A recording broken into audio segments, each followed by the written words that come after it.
Hello student ये आपके लिए एक सैम्पल वीडियो है। इसमें हम लोगों ने टाइप्स ऑफ केमिकल रिएक्शंस को कवर किया है। अगर ये वीडियो आपको अच्छी लगती है तो इस वीडियो को लाइक करें और हमारे चैनल को सब्सक्राइब करना बिल्कुल ना भूलें, ताकि हम इससे भी अच्छी अच्छी वीडियो आप तक पहुंचाते रहें, क्योंकि हमारा मोटिव है आपको बेस्ट कॉन्सेप्ट प्रोवाइड करना। रियल में केमिकल इक्वेशंस को बच्चे याद करके जाते हैं, और अगर क्वेश्चन में कोई सी और इक्वेशन पूछ ली जाए या डेफिनेशन को थोड़ा सा रोटेट कर दिया जाए तो आप लोग कन्फ्यूज हो जाते हैं कि इसमें पूछा क्या गया है। इस वीडियो को स्टार्ट करने से पहले मैं आपको एक बात बता देता हूँ। अगर किसी को केमिकल रिएक्शंस के टाइप 5 मिनट में पढ़ने हैं तो स्टूडेंट इस वीडियो में आपको 5 मिनट में केमिकल रिएक्शन में नहीं पढ़ाने वाला हूँ। ये वीडियो 1 घंटे से ज़्यादा का हो सकता है, क्योंकि हमारे यहाँ पर कोई भी चीज़ ऐसे रटाई नहीं जाती है। हमारे यहाँ पर कॉन्सेप्ट सिखाए जाते हैं। और याद रखना, उस 5 मिनट की वीडियो को देखकर अगर आपको लगता है कि आपको सारे कॉन्सेप्ट हो गए हैं तो आप पुराने किसी ईयर का क्वेश्चन पेपर उठाएं और क्वेश्चन सोल्व करके देख लें। आपको खुद चल जाएगा पता कि आप कितने क्वेश्चन सोल्व कर पा रहे हैं उस चैप्टर के। मुझे लगता है कि आपको एक या दो को एक क्वेश्चन मुश्किल से सोल्व हो पाएगा। रीजन, क्योंकि कोई भी क्वेश्चन डायरेक्टली नहीं आता है। ज़्यादातर वीडियो में क्वेश्चन जो होते हैं वो थ्योरी जो होती है डायरेक्टली सर पढ़ाते हैं और आप याद कर लेते हैं कि हमें चैप्टर आ गया है। रियल में कोई भी क्वेश्चन डायरेक्टली नहीं आता है आजकल। सॉलिड और बेस्ट एक्सप्लेनेशन चाहिए तो आप इस वीडियो को देखिए, एंड तक देखिए, और मैं उम्मीद करता हूँ इस वीडियो को देखकर आपको ज़िंदगी में कभी दोबारा केमिकल रिएक्शन पढ़ने की ज़रूरत नहीं पड़ेगी। सारे एग्जाम्पल्स, सारे एक्सरसाइज, सारे नोट्स आपको यहीं से बन जाएंगे। ठीक है। Types of chemical reaction. Student, chemistry पढ़ने के लिए आपको 100% ये ज़रूरी है कि आपको टाइप्स ऑफ केमिकल रिएक्शन तो आना ही आना चाहिए, क्योंकि केमिस्ट्री का फर्स्ट चैप्टर है आपका। आप सोच सकते हैं फर्स्ट चैप्टर अगर आपका है ये, तो फर्स्ट चैप्टर में आपसे क्या पढ़ने के लिए बोलेगा। आप खुद सोचिए, जब आप बेसिकली कोई भी होम बनाते हैं तो सबसे पहले क्या रखते हैं? नींव रखते हैं, ताकि आपकी बिल्डिंग बहुत स्ट्रॉन्ग रहे। उसी तरह से आप फर्स्ट चैप्टर में जो कुछ भी पढ़ेंगे वो केमिस्ट्री का बेसिक है, जिससे आपको केमिस्ट्री की नींव रखनी है। तो आपको टाइप्स ऑफ केमिकल रिएक्शन को बहुत अच्छे से पढ़ना है और एक एक वर्ड को ध्यान में रखना है। अगर कोई भी डाउट इस वीडियो के बीच में आपको आता है तो आप बेहिचक जाके कमेंट बॉक्स में कमेंट कर दीजिए, मैं आपको रिप्लाई करूँगा। ठीक है। आप बेहिचक जाके कोई भी डाउट अगर आता है या कोई भी एक्स्ट्रा डाउट अगर आपके पास है तो आप बेहिचक जाके कमेंट बॉक्स में कमेंट कर दीजिए। I will answer your question. Okay, तो चलिए स्टार्ट करते हैं। टाइप्स ऑफ रिएक्शन को पढ़ने से पहले स्टूडेंट आपको ये जानना जरूरी है कि हमने टाइप्स ऑफ रिएक्शन को यहाँ पर 2 पार्ट में डिवाइड किया है। एक तो स्टूडेंट है on the based on energy transfer. आप लोग थोड़ा बहुत पढ़ चुके होंगे, कुछ रिएक्शंस में एनर्जी मिलती है, कुछ रिएक्शंस में हमें एनर्जी देनी पड़ती है। ओके, तो उन्हें 2 पार्ट में डिवाइड कर लिया। एक वो जिनमें हमें एनर्जी मिलती है, एक दूसरा वो एनर्जी जिसमें हमें देनी पड़ती है। तो उनमें क्या हो रहा है? एनर्जी का ट्रांसफ़र हो रहा है, एनर्जी का एक्सचेंज हो रहा है, इसलिए उन रिएक्शंस को हमने एक पार्ट में रख लिया। ठीक है, जिसमें भी एनर्जी का एक्सचेंज होता है। दूसरा हमने बेस्ड माना है स्टूडेंट नेचर ऑफ रिएक्शंस। कौन रिएक्शन किस नेचर की है, एक इस टाइप को हमने इस कैटेगरी में रखा है। तो हमने ये रिएक्शंस को अपनी 10th केमिस्ट्री के फर्स्ट चैप्टर में 2 पार्ट में ब्रेक किया है, एक एनर्जी एक्सचेंज के ऊपर, दूसरा नेचर ऑफ रिएक्शंस के ऊपर। ओके, एनर्जी एक्सचेंज के ऊपर हमने रिएक्शंस को 2 पार्ट में डिवाइड किया है। कौन कौन से स्टूडेंट?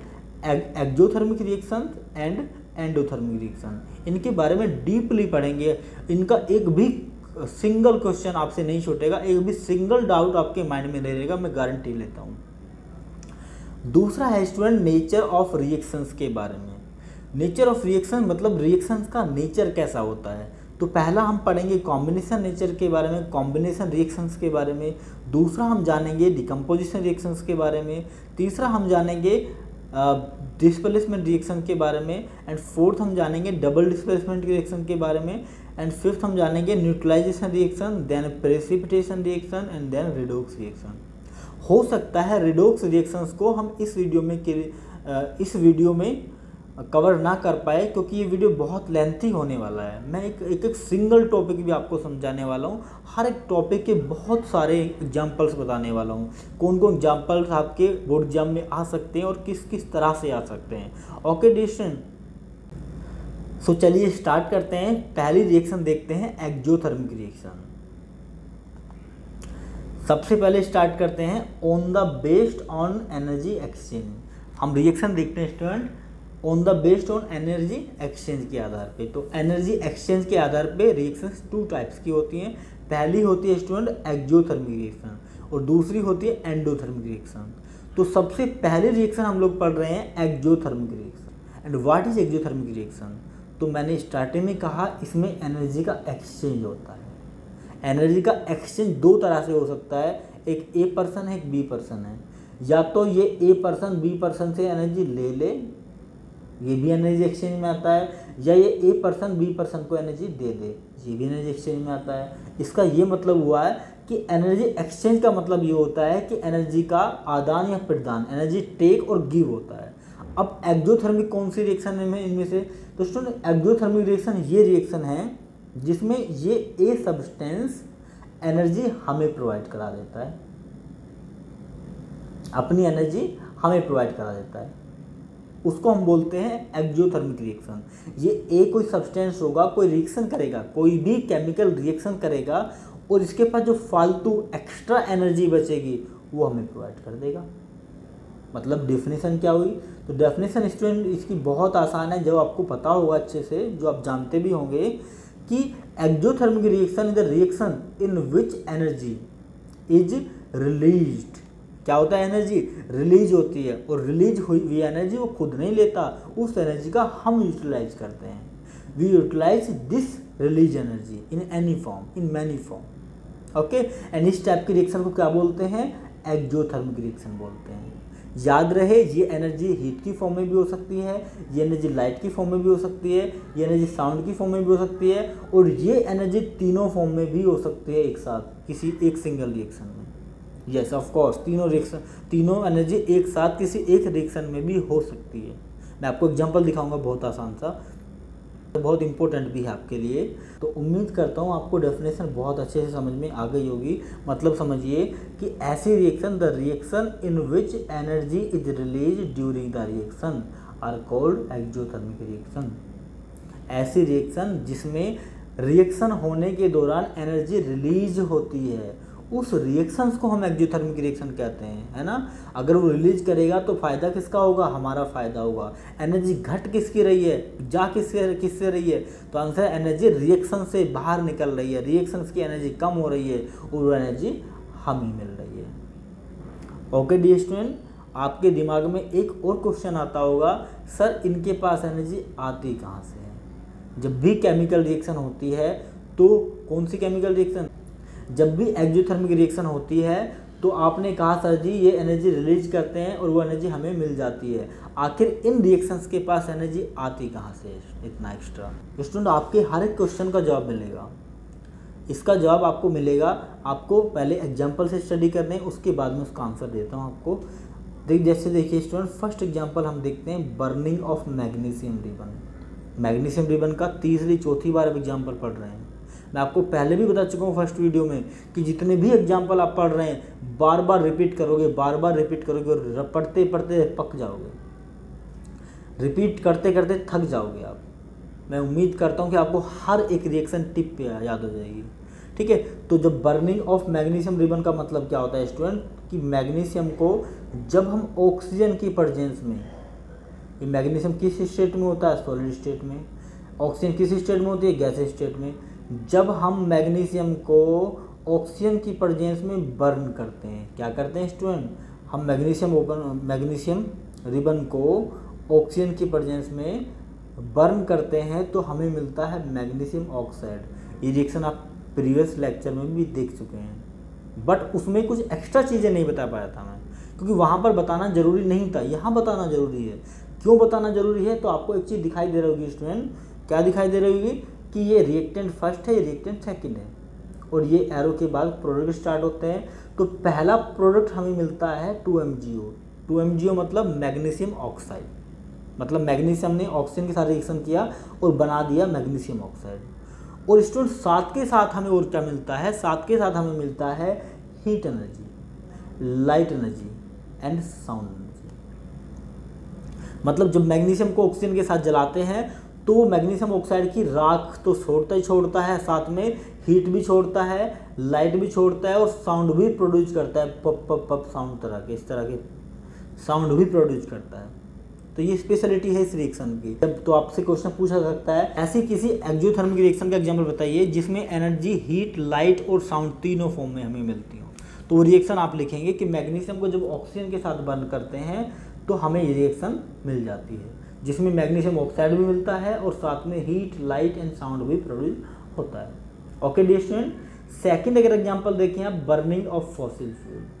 फॉसिल फ्यूल्स के बारे में आप जानते होंगे, वो फ्यूल जो हमें ग्राउंड से मिलते हैं, जो फ्यूल हमें ग्राउंड से मिलते हैं और जो फ्यूल लिमिटेड है हमारे अर्थ पर, उसको फॉसिल फ्यूल बोलते हैं। ओके, एग्जाम्पल अगर आप बताना चाहो तो बता सकते हैं, जैसे एलपीजी में कौन सी गैस होती है, मीथेन होती है, ब्यूटेन होती है, प्रोपेन होता है, कार्बन कोयला होता है ना, कोयला होता है। ये सब क्या है, फॉसिल फ्यूल्स हैं, limited in our nature, because हमें कहाँ से मिलते हैं, नेचर से मिलते हैं, इसलिए क्या है, लिमिटेड है। ठीक है, एग्जाम्पल अगर आप देखें, कार्बन क्या होता है, कार्बन क्या होता है, फॉसिल फ्यूल होता है जो हमें ग्राउंड से मिलता है, जिसे हम काला सोना भी बोलते हैं। अगर इसको ऑक्सीजन के साथ बर्न करते हैं, कार्बन को ऑक्सीजन के साथ बर्न करते हैं, तो सबसे पहले हमें गैस मिलती है कार्बन डाइऑक्साइड, देन हमें प्रोड्यूस होती है हीट। इसका आप अगर सिंपल सा एग्जांपल देखें तो तंदूर होता है ना, तंदूर जिसमें रोटी, तंदूर की रोटी बनती है, पता होगा आपको, उसमें कोयला डालते हैं मोटा मोटा, वो कोयला होता है स्टूडेंट कॉयल,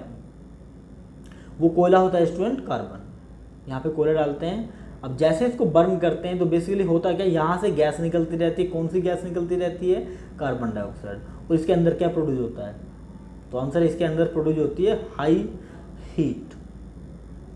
क्लियर है तक, क्या प्रोड्यूस होती है, हाईली हीट प्रोड्यूस होती है। ठीक है, जिसका हम यूटिलाइज करते हैं कई जगह पे। जब कार्बन को ऑक्सीजन के साथ बर्न किया जाता है तो कार्बन डाइऑक्साइड बनती है, ये क्या है स्टूडेंट, कार्बन डाइऑक्साइड है, और हमें हीट एनर्जी प्रोवाइड हो जाती है। ठीक है, क्लियर है स्टूडेंट। आप थर्ड एग्जांपल देख सकते हैं, CH4। CH4 स्टूडेंट मीथेन को बोलते हैं, याद रखना, ये गैसियस फॉर्म में होती है। O2 क्या होती है, ऑक्सीजन होती है। जब ये मीथेन ऑक्सीजन के साथ बर्न होती है तो आपको पता है मीथेन क्या होती है, LPG में होती है। LPG में जब वो मीथेन बर्न होगी तो कोई ना तो रेजिड्यू छोड़ती है, रेजिड्यू मतलब स्टूडेंट वेस्ट जो होता है, राख वगैरह, वो भी नहीं छोड़ती है, सिर्फ कार्बन डाइऑक्साइड छोड़ती है और हीट छोड़ती है। उसमें कुछ अमाउंट ऑफ स्टूडेंट वाटर भी होता है। वाटर किस फॉर्म में होता है, तो देखिए इधर जी लिखा है, जी मतलब गैस।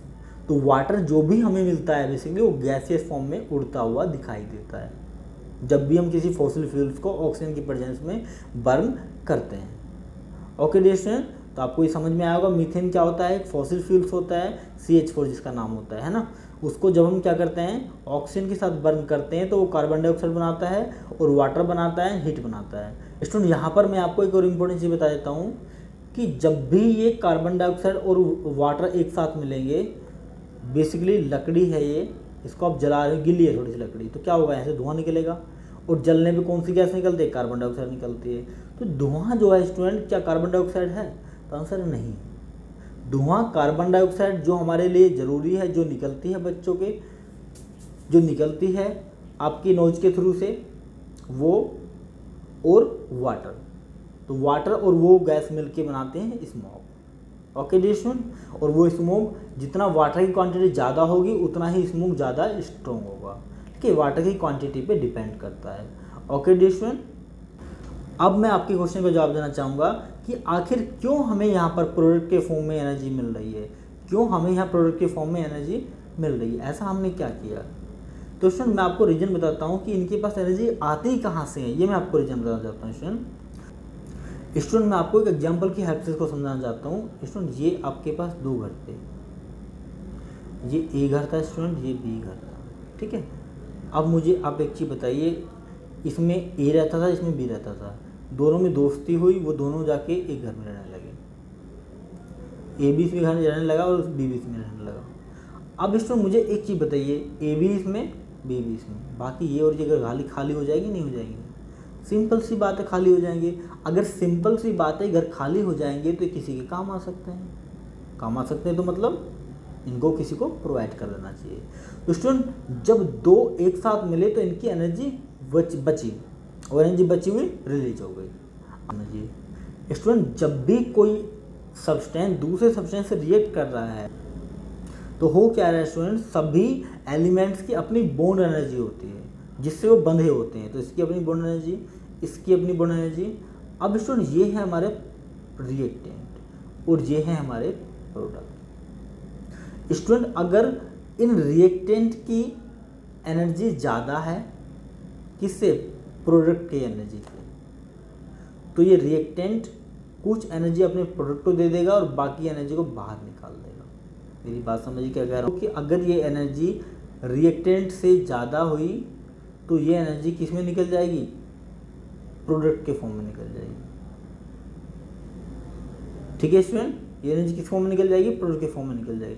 इसका मतलब क्या है, इसका मतलब ये है कि जब एनर्जी रिएक्टेंट की ज़्यादा होती है प्रोडक्ट की कम होती है तो हम कौन सी रिएक्शन कहते हैं, उसको एक्सोथर्मिक रिएक्शन कहते हैं, क्योंकि इसमें रिएक्टेंट के पास ज़्यादा एनर्जी है और प्रोडक्ट में जाने के लिए उसने अब आपके दिमाग में ये आ रहा होगा कि सर ने उस क्वेश्चन का जवाब तो दिया ही नहीं कि एनर्जी आती कहाँ से, तो सुनिए आती कहाँ से। अब आप एक चीज़ देखिए, यहाँ पर जो हमें एनर्जी मिल रही है वो किस फॉर्म में मिल रही है, तो आंसर वो हमें प्रोडक्ट के फॉर्म में मिल रही है।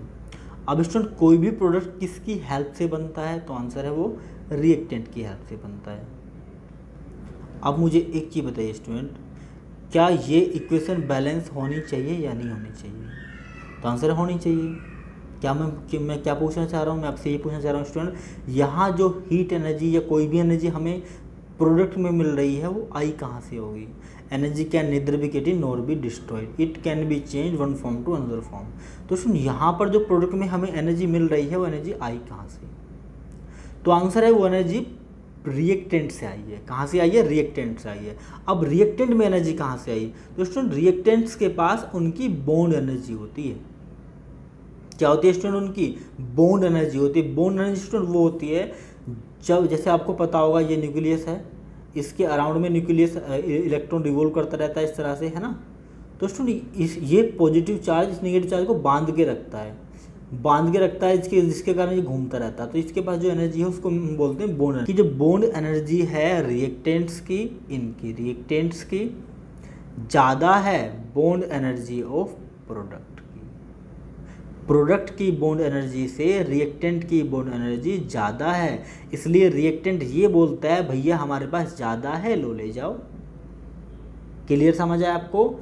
तो आप कह सकते हैं कि जो एनर्जी एक्सोथर्मिक रिएक्शन में हमें मिलती है वो कहीं बाहर से क्रिएट नहीं होती है, बल्कि वो बॉन्ड एनर्जी के फॉर्म में रिएक्टेंट के पास एक्स्ट्रा होती है, जिसको वो ये कहता है भाई अब मैंने दूसरा घर बना लिया, अब तुम ये फालतू की एनर्जी ले जाओ। ठीक है डियर स्टूडेंट, तो उम्मीद करता हूँ आपको समझ में आया होगा।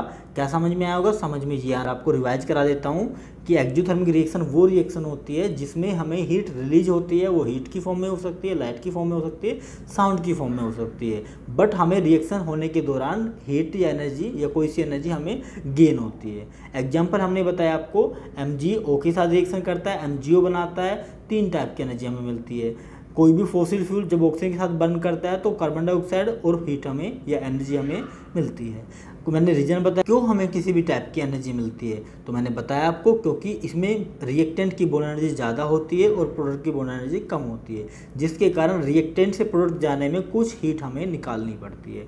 ऐसे समझिए ये लोग राजा हैं, ये लोग भिखारी हैं। राजा को भिखारी बनने के लिए अपनी धन दौलत क्या कर देनी पड़ेगी, दान कर देनी पड़ेगी, है ना। सब अपनी सारी एनर्जी बाहर निकाल देनी पड़ेगी, तभी वो क्या बन पाएंगे स्टूडेंट, तभी वो प्रोडक्ट बन पाएंगे। ओके डियर स्टूडेंट, इसके कुछ और एग्जांपल हम देखते हैं। जैसे स्टूडेंट हम लोग क्या करते हैं, खाना खाते हैं, खाना डाइजेस्ट होता है हमारा स्टोमक में, डाइजेस्ट होने के बाद स्टोमक से फूड हमारा ब्लड के रास्ते, ब्लड के थ्रू पूरी बॉडी के हर एक पार्ट में, हर एक सेल में पहुंच जाता है ना डियर स्टूडेंट। तो जो हर एक सेल में फूड पहुंच जाता है, क्या वो एनर्जी होती है, तो आंसर वो एनर्जी नहीं होती है।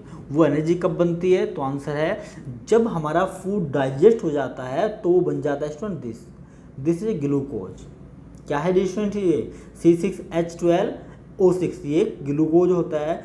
जब हमारा फूड डाइजेस्ट हो जाता है, छोटे छोटे पार्टिकल्स की फॉर्म में हमारे सेल में पहुंच जाता है, तो वो किस फॉर्म में पहुंचता है, तो आंसर है वो ग्लूकोज की फॉर्म में पहुंचता है, ग्लूकोज की फॉर्म में पहुंचता है।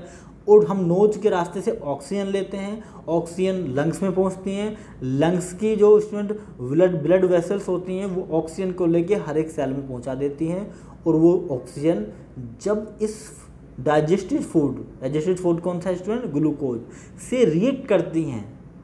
तो स्टूडेंट मैं आपको बता चुका हूँ, जब भी किसी ऑर्गेनिक कंपाउंड, देखो ऑर्गेनिक कंपाउंड है, ये ऑर्गेनिक मतलब स्टूडेंट कार्बन हाइड्रोजन ऑक्सीजन से बना है। जब भी किसी ऑर्गेनिक कंपाउंड को ऑक्सीजन के साथ बर्न करते हैं तो स्टूडेंट क्या बनती है, carbon dioxide, water and energy, 3 चीज़ें हमारी बॉडी में बनती हैं। तो जब भी ये ग्लूकोज हमारे नोज के द्वारा ली गई ऑक्सीजन के साथ मिलता है तो हमेशा कार्बन डाइऑक्साइड छोड़ता है, वाटर छोड़ता है और एनर्जी छोड़ता है ना। ये एटीपी क्या लिखा है मैं अभी जस्ट बताऊंगा आपको। तो आप कहेंगे सर हमारा जो फूड डाइजेस्ट होता है ऑक्सीजन की फॉर्म में, तो बताइए इसमें कार्बन डाइऑक्साइड कहाँ चली जाती है, वाटर कहाँ चला जाता है और एनर्जी कहाँ चली जाती है। तो इसमें जो कार्बन डाइऑक्साइड होती है आप नोज के रास्ते से निकालते रहते हैं।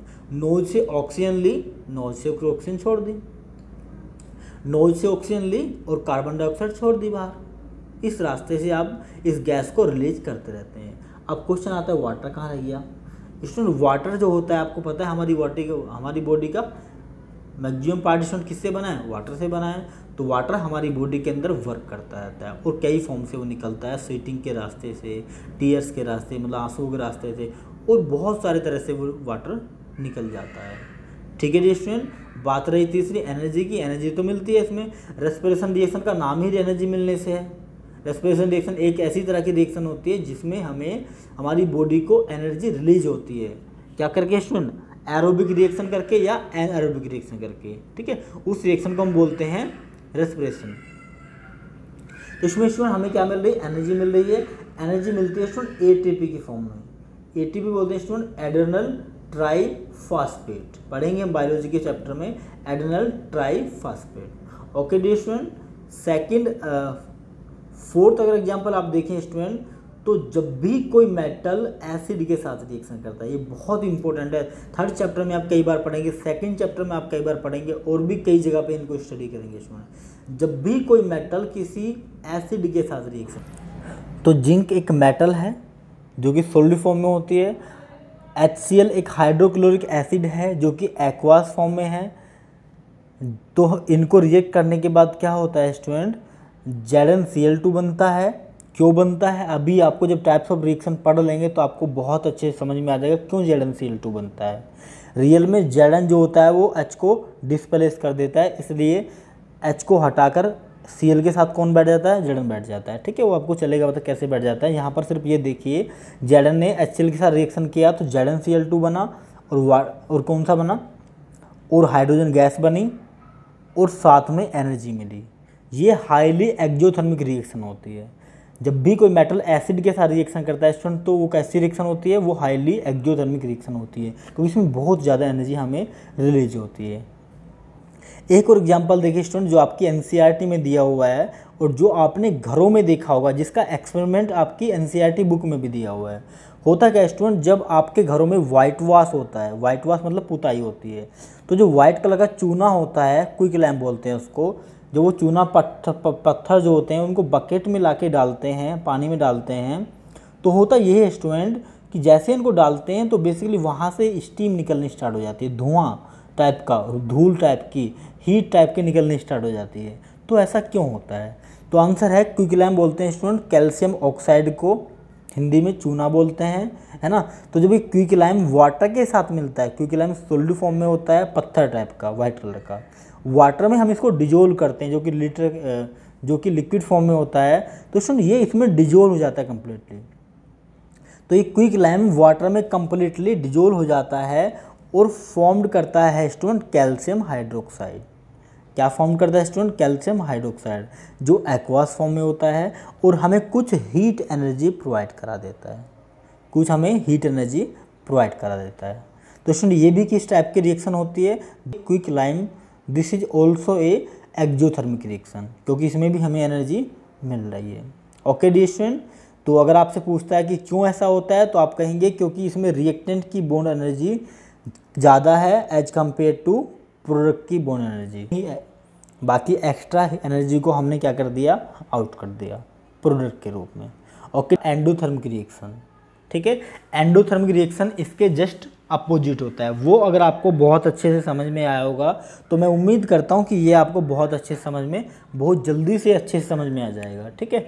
जैसा कि एक्सोथर्मिक रिएक्शन में हमें हीट क्या हो रही थी, रिलीज हो रही थी, हमें मिल रही थी, एक्स्ट्रा मिल रही थी, बट इसमें जस्ट अपोजिट होता है। मतलब आपको समझ में आ गया होगा कि एंडोथर्मिक रिएक्शन वो रिएक्शन होती है जिसमें किसी रिएक्शन को स्टार्ट करने में या फिनिश करने में एनर्जी की रिक्वायरमेंट, वो एनर्जी कहाँ से मिलती है, तो आंसर है वो एनर्जी हमें बाहर से उसको एनर्जी रिएक्शन को प्रोवाइड करनी पड़ती है, ठीक है। एग्जाम्पल अगर आप देखें तो CaCO3 ये कैल्शियम कार्बोनेट होता है, ये सोल्ड फॉर्म में होता है।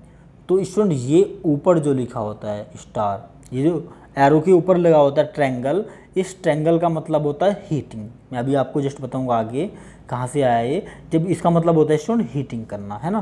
तो अभी देखिए जब हम कैल्शियम कार्बोनेट को हीट करते हैं, मतलब कौन सी एनर्जी दे रहे हैं उसको, हीट एनर्जी दे रहे हैं। तो वो दो में कैल्शियम ऑक्साइड में एंड कार्बन डाइऑक्साइड में, calcium oxide and carbon dioxide में वो ब्रेक हो जाता है। कैसे हुआ स्टूडेंट ब्रेक ये, तो आंसर है हमने इसको हीट की फॉर्म में एनर्जी दी तब जाके ब्रेक हुआ है, ठीक है। दूसरा देखिए आप FeSO4, बहुत वेरी वेरी इंपॉर्टेंट एग्जांपल्स दोबारा से पढ़ेंगे जब डिकम्पोजिशन रिएक्शन पढ़ेंगे सारे एग्जांपल, है ना। FeSO4 फेरस सल्फेट को जब हमने गर्म किया, इसका एक्सपेरिमेंट भी आपके NCERT बुक में है। आपने क्या किया, एक टेस्ट ट्यूब ली, उसमें क्या किया, फेरस सल्फेट को मिला दिया, उसके बाद स्टूडेंट इसको क्या कर दिया, गर्म कर दिया आपने। जैसे आप उसको गर्म करते हैं तो फेरस सल्फेट में से सबसे पहले निकलती है SO3 कौन सी गैस है, सल्फर ट्राइऑक्साइड। उसके बाद निकलती है SO2 कौन सी गैस है, सल्फर डाइऑक्साइड। उसके बाद स्टूडेंट इसमें बचता है हमारा फेरस ऑक्साइड। क्या बनता है स्टूडेंट इसमें, फेरस ऑक्साइड, मतलब Fe2O3। ओके डी स्टूडेंट, तो FeSO4 की भी रिएक्शन आप दोबारा पढ़ेंगे, मैंने जस्ट आपको बता दिया है। जैसे N2O2 जब नाइट्रोजन ऑक्सीजन से साथ मिलती है तो वो क्या बनाती है, नाइट्रस ऑक्साइड बनाती है। क्या बनाती है स्टूडेंट, नाइट्रस ऑक्साइड। इसको हमें क्या करना पड़ता है, हीटअप करना पड़ता है, ठीक है स्टूडेंट। आप लास्ट एग्जांपल देखेंगे BaOH का हॉल ट्वाइस, Ba बैरियम होता है, OH हाइड्रोक्साइड होता है, तो barium hydroxide NH4Cl। Student NH4 कहीं लिखा हो, NH3 कहीं लिखा हो तो इसका नाम अमोनियम होता है। क्या होता है, अमोनियम। तो बैरियम हाइड्रोक्साइड जब अमोनियम क्लोराइड के साथ रिएक्ट करती है, NH4 अमोनियम Cl क्लोराइड के साथ रिएक्शन करती है, और इनको हमें हीटअप करना पड़ता है। तो स्टूडेंट होता क्या है, ये NH4 उसके BH को लेके उड़ेगा, और ये स्टूडेंट क्या है, ये NH4 उसके OH को लेके उड़ जाएगा, और ये Ba इसके Cl को लेके उड़ जाएगा, ठीक है। ये हमें कंपाउंड मिलेगा 2NHOH and BaCl2। So these was the example of endothermic reaction. अगर आपसे कोई पूछता है बताइए सर इसमें एनर्जी की जरूरत क्यों पड़ी, चलो मान लेते हैं आपने कहा रिएक्टेंट की एनर्जी ज़्यादा होती है इसलिए हमें एनर्जी मिल जाती थी वहाँ पर। क्या अब यहाँ पे एनर्जी कम हो गई है, श्योर। जब भी रिएक्टेंट की एनर्जी कम होगी, जब भी रिएक्टेंट की एनर्जी कम होगी प्रोडक्ट की एनर्जी से, तो स्टूडेंट क्या होगा, तब रिएक्शन एंडोथर्मिक रिएक्शन होगी। Now we will study on the based on nature of reaction. अब हम लोग ये स्टडी करने वाले हैं नेचर ऑफ रिएक्शन के आधार पे, जैसे हमने रिएक्शन को क्लासीफाइड किया था उनको पढ़ने वाले हैं। सबसे पहले रिएक्शन कौन सी थी, दैट इज कॉम्बिनेशन रिएक्शन। तो चलिए पहले कॉम्बिनेशन रिएक्शन को स्टडी कर लेते हैं। Combination reaction, student combination reaction आपने मुझसे पहले भी कई टीचर से पढ़ी होगी, बट मैं उम्मीद करता हूँ कि आपको दोबारा पढ़ने की कभी ज़रूरत नहीं पड़ेगी ज़िंदगी में कॉम्बिनेशन रिएक्शन को। मैं आपको इतने अच्छे से क्लियर करा दूंगा कि आपको ज़िंदगी में दोबारा कभी कॉम्बिनेशन रिएक्शन पढ़ने की ज़रूरत नहीं पड़ेगी, या कोई भी रिएक्शन आपके सामने अगर कॉम्बिनेशन रिएक्शन आती है तो आप बहुत आसानी से पहचान पाएंगे, ठीक है। तो देखिए कॉम्बिनेशन रिएक्शन क्या होती है। स्टूडेंट कॉम्बिनेशन बेसिकली कंबाइन से वर्ड से बना है। किससे बना है, कंबाइन वर्ड से। और स्टूडेंट कंबाइन वर्ड का मतलब होता है जुड़ना। क्या मतलब होता है, जुड़ना। अब क्योंकि हम केमिस्ट्री पढ़ रहे हैं तो केमिस्ट्री की लैंग्वेज में बताना पड़ेगा। मतलब स्टूडेंट जब रिएक्टेंट जुड़ते होंगे और प्रोडक्ट बनता होगा, तब जो रिएक्शन होती होगी उस रिएक्शन को हम कॉम्बिनेशन रिएक्शन कहते हैं। ठीक है, आप डेफिनेशन देख सकते हैं, द रिएक्शन इन विच 2 और मोर देन 2 रिएक्टेंट, ऐसी रिएक्शन जिसमें 2 या 2 से ज़्यादा रिएक्टेंट क्या होते हैं, कंबाइन होते हैं। कंबाइन मतलब मिलते हैं, together to formed a single product, क्या बनाने के लिए, सिंगल प्रोडक्ट बनाने के लिए। ऐसी रिएक्शन को स्टूडेंट हम कॉम्बिनेशन रिएक्शन कहते हैं। उम्मीद करता हूँ ये आपको समझ में आया होगा। ठीक है, रिवाइज कर दूंगा दोबारा से। इसमें एक और लाइन मैंने लिखी है स्टूडेंट, जैसा कि आप पिछली स्लाइड में पढ़े हैं कि आपने एक्जोथर्मिक रिएक्शन में कुछ एग्जाम्पल देखे थे, वो एग्जाम्पल जस्ट आपको यहाँ पर भी देखने के लिए मिलेंगे। इसलिए मैंने आपको बताया था कि सारे एग्जाम्पल्स बार बार रिपीट होंगे। यहाँ पर उन एग्जाम्पल की ज़रूरत क्यों पड़ी, अभी जस्ट मैं आपको बताता हूँ, आपको खुद बहुत आसानी से समझ में आ जाएगा। पहले ये समझिए आप कि इस डेफिनेशन का मतलब क्या है। मतलब ये है स्टूडेंट इसका कि आपके पास एक ए रिएक्टेंट है, आपके पास एक बी रिएक्टेंट है। ओके, आपने उन दोनों को मिलाया, कंबाइन किया, आपको जो प्रोडक्ट में मिल रहा है वो ना तो ए है ना बी है, बल्कि ए और बी का मिक्सचर ए बी है। ठीक है, क्या है स्टूडेंट, ए बी है। और ए बी है तो क्या ए बी सिंगल प्रोडक्ट है, तो आंसर है यस। हमने रिएक्टेंट 2 मिलाए, ए एंड बी 2 रिएक्टेंट मिलाए, जबकि प्रोडक्ट हमें सिर्फ एक मिल रहा है। तो अगर ऐसी दुनिया में कोई भी रिएक्शन आपको दिखाई दे जहाँ पर रिएक्टेंट 2 या 2 से ज़्यादा भी हो सकते हैं, 2 या 2 से ज़्यादा भी हो सकते हैं, तो ऐसी रिएक्शन स्टूडेंट हमें कॉम्बिनेशन रिएक्शन के बारे में बताती है। ठीक है, तो आप डिफाइन कर पाएंगे बहुत आसानी से। अब एग्जांपल देखिए स्टूडेंट, तो फॉर्मूला आपको समझ में आया। फॉर्मूला क्या होता है कि ए प्लस बी 2 रिएक्टेंट हमने मिलाए और हमें जो आंसर मिलेगा, जो हमें प्रोडक्ट मिलेगा, ये एरो स्टूडेंट साइंस में इज इक्वल टू का काम करता है, मैं आपको पहले भी बता चुका हूँ।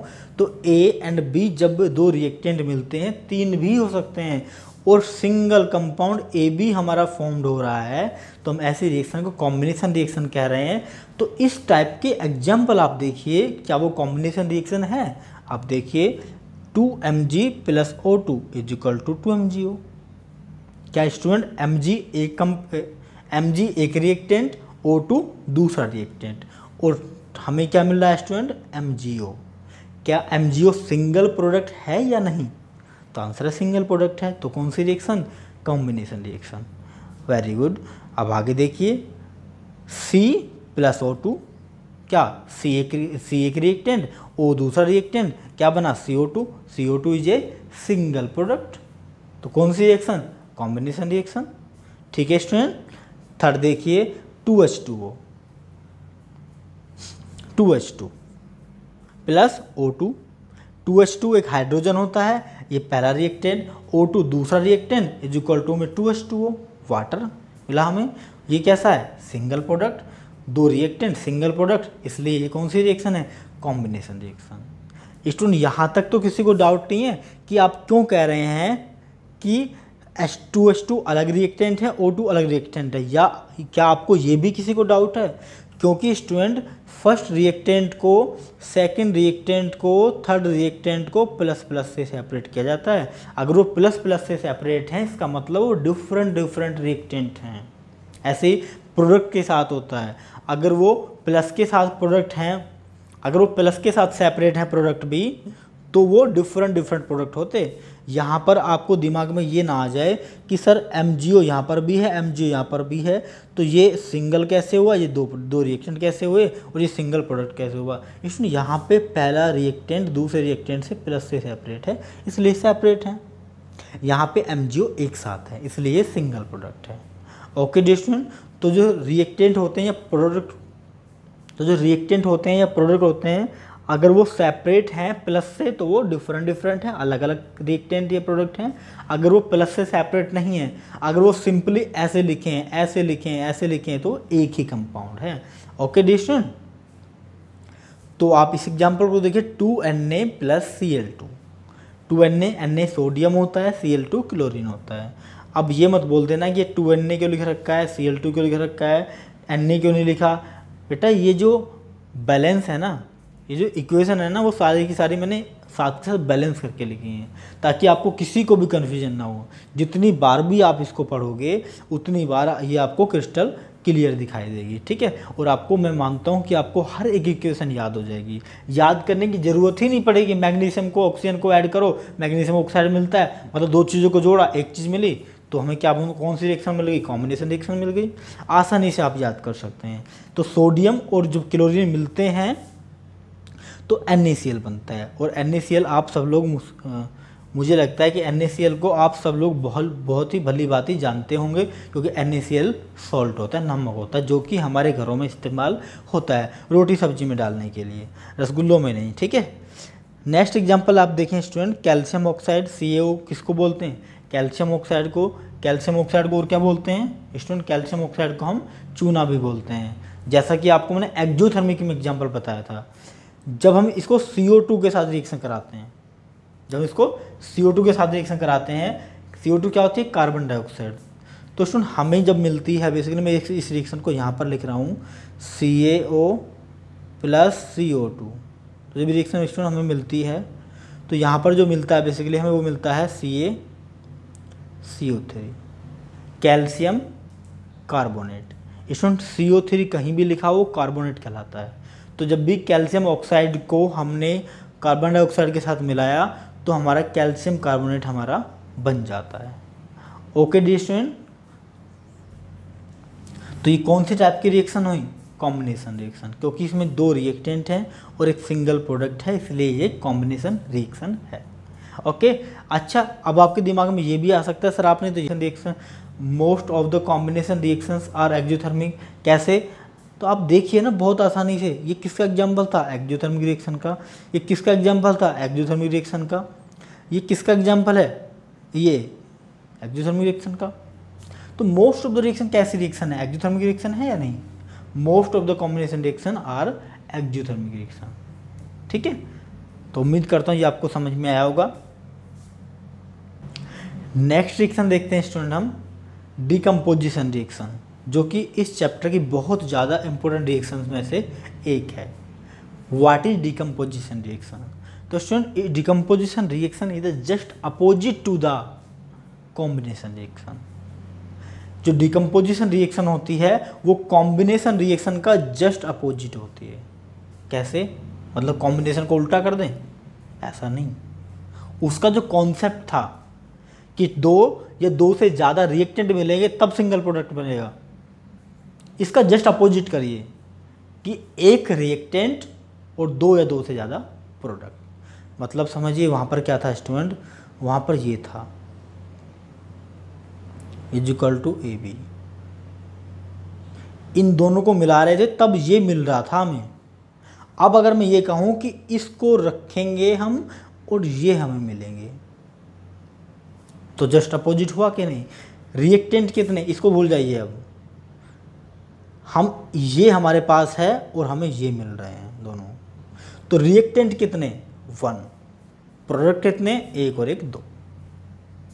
तो रिएक्टेंट 1 प्रोडक्ट 2, मतलब क्या हुआ कि डिकम्पोजिशन रिएक्शन एक ऐसी टाइप की रिएक्शन है जिसमें सिंगल रिएक्टेंट 2 या 2 से ज़्यादा प्रोडक्ट में ब्रेक होता है।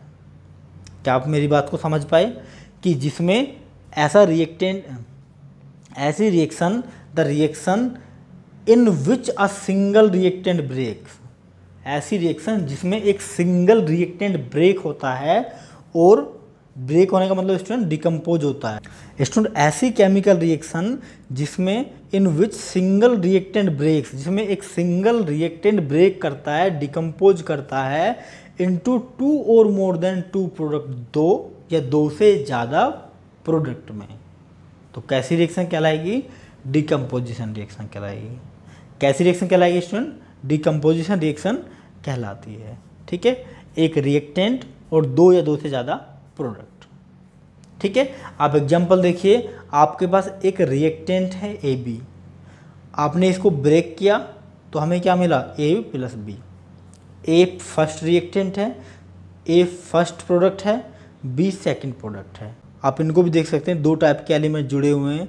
अगर ये आगे जाके ऐसे ऐसे हो जाते हैं, ब्लू वाला ये और ये रेड टाइप का ये, और बीच में प्लस का साइन हो जाता है, तो आप देखिए ये भी सेपरेट, ये भी सेपरेट, किससे? प्लस से। मतलब ये कौन सी रिएक्शन शो कर रहा है? Decomposition reaction. ठीक है रिएक्शन। बट क्वेश्चन आता है माइंड में कि क्या हम किसी भी कंपाउंड को रखेंगे और टूट जाएगा 2 पार्ट में, 2 से ज़्यादा पार्ट में? इसी को बोलते हैं डिकम्पोजिशन या ब्रेकिंग। तो आंसर ऐसा नहीं होता है, नॉट पॉसिबल, ऐसा कभी नहीं होगा कि कोई भी कंपाउंड हमने रखा और ब्रेक हो गया अपने आप। तो कैसे होगा फिर? तो आंसर है, हमें हमेशा एक सिंगल रिएक्टेंट को 2 या 2 से ज़्यादा प्रोडक्ट में ब्रेक करने के लिए एनर्जी की रिक्वायरमेंट होगी ही होगी। और वो एनर्जी देनी किसकी होगी? और वो एनर्जी देनी किसको होगी? तो आंसर है, वो एनर्जी उसको देनी होगी जिसको हमें एक्सपेंड करना है, जिसको सिंगल रिएक्टेंट से ज़्यादा प्रोडक्ट में ब्रेक करना है। तो ये जो एनर्जी है बेसिकली किसको दी जाएगी? वो एनर्जी सिंगल रिएक्टेंट को दी जाएगी, क्योंकि इसको एनर्जी देने से तभी तो वो ब्रेक होगा, तभी हमें new compounds, new product formed होंगे। अगर ये एनर्जी हम इन रिएक्टेंट को नहीं देंगे तो जो इसके प्रोडक्ट होंगे 2 या 2 से ज़्यादा, वो कैसे फॉर्म्ड होंगे? क्या वो बिना एनर्जी के फॉर्म्ड हो सकते हैं? तो आंसर बिना एनर्जी के कोई भी रिएक्टेंट। तो आंसर है कि कोई भी कंपाउंड बिना एनर्जी के ब्रेक नहीं होता है, उसको एनर्जी की ज़रूरत होती ही होती है। तो स्टूडेंट हम क्या करेंगे? डिकम्पोजिशन रिएक्शन को करने के लिए हमें एनर्जी की ज़रूरत होगी, और वो एनर्जी हम किस किस फॉर्म में प्रोवाइड कर सकते हैं? तो आंसर है, वो एनर्जी हम 3 फॉर्म में प्रोवाइड कर सकते हैं। पहला, हम उसको एनर्जी को हीट की फॉर्म में प्रोवाइड कर सकते हैं। दूसरा, हम एनर्जी को लाइट की फॉर्म में प्रोवाइड कर सकते हैं। तीसरा, हम एनर्जी को स्टूडेंट किसकी फॉर्म में प्रोवाइड कर सकते हैं? इलेक्ट्रिसिटी मतलब करंट की फॉर्म में, इलेक्ट्रिसिटी। तो 3 तरह की एनर्जी हम किसी भी रिएक्शन को दे सकते हैं, जिसके कारण हमें क्या हो सकता है स्टूडेंट? जिसके कारण हमारी रिएक्शन कंप्लीट हो सकती है, हमारा सिंगल रिएक्टेंट 2 या 2 से ज़्यादा प्रोडक्ट में ब्रेक हो सकता है। और अगर ऐसा हुआ 2 या 2 से ज़्यादा प्रोडक्ट में ब्रेक हो गया सिंगल रिएक्टेंट, तो हम कौन सी रिएक्शन उसको कहेंगे? Decomposition reaction. तो मैंने लिखा भी है यहाँ पे स्टूडेंट, पहले एग्जाम्पल देखिए। CaCO3 कैल्शियम कार्बोनेट गिव्स, ये सॉलिड होता है स्टूडेंट, गिव्स हमें देता है कैल्शियम ऑक्साइड और कार्बन डाइऑक्साइड। कब? जब इसको हम, ये ट्रायंगल मैंने आपको बताया था जस्ट पिछले स्लाइड में, जब हमने उसको गर्म करते हैं, जब हम क्या करते हैं? इसको हीट अप करते हैं। ठीक है स्टूडेंट। उसमें मैंने एक और लाइन लिखी है कि most of the decomposition reactions are endothermic reaction. क्योंकि एंडोथर्मिक रिएक्शन में आपको याद होगा हमें एनर्जी रिएक्शन को प्रोवाइड करनी पड़ी थी, और यहाँ पर भी हमें क्या हो रहा है? डिकम्पोजिशन करने के लिए एनर्जी हमें प्रोवाइड करनी पड़ रही है। एनर्जी हमें प्रोवाइड करनी पड़ रही है, तो इसलिए डिकम्पोजिशन रिएक्शन भी एंडोथर्मिक रिएक्शन के ही कुछ एग्जाम्पल हैं। ठीक है, हम कह सकते हैं कि ज़्यादातर डिकम्पोजिशन रिएक्शन कैसी हैं? एंडोथर्मिक रिएक्शन है। ठीक है, आप देख सकते हैं इधर, ऐसा क्यों है? क्योंकि it is because new bonds are formed and old bonds break. होता क्यों ऐसा? इसलिए होता है क्योंकि यहाँ पर कुछ पुराने बॉन्ड थे, वो टूटेंगे और नए कंपाउंड फॉर्म्ड होंगे। नए कंपाउंड फॉर्म्ड होंगे मतलब नए बॉन्ड बनेंगे। पुराने बॉन्ड टूटे, नए बॉन्ड बने। पुराने बॉन्ड को तोड़ने के बाद जब आप नए घर बनाएंगे, एक पुराना घर आपने तोड़ा और 2 नए घर बनाए, तो बताइए कि आपको एक्स्ट्रा मनी की ज़रूरत पड़ेगी या नहीं पड़ेगी? तो आंसर पड़ेगी, क्योंकि आपके पास पहले सिंगल चीज़ें थी सारी, अब आपको डबल करनी पड़ेगी। पहले एक ही घर में आप रहते थे, एक घर का खर्चा था, है ना? अब 2 घर में रहते हैं, 2 घर का खर्चा होगा। और वो खर्चा कहाँ से आएगा? हमें प्रोवाइड करना पड़ेगा। वो एनर्जी कहाँ से आएगी? वो एनर्जी हमें प्रोवाइड करनी पड़ेगी। इसलिए जब भी हम कोई डिकम्पोजिशन रिएक्शन करते हैं तो हम रिएक्टेंट को एनर्जी देते हैं, लो भैया आप डिकम्पोजिशन रिएक्शन करिए। ठीक है जी स्टूडेंट, तो आप देख सकते हैं ब्रेक, ओल्ड बॉन्ड ब्रेक, पुराने बॉन्ड टूटते हैं, टू फॉर्म्ड न्यू बॉन्ड, नए बॉन्ड बनाने के लिए।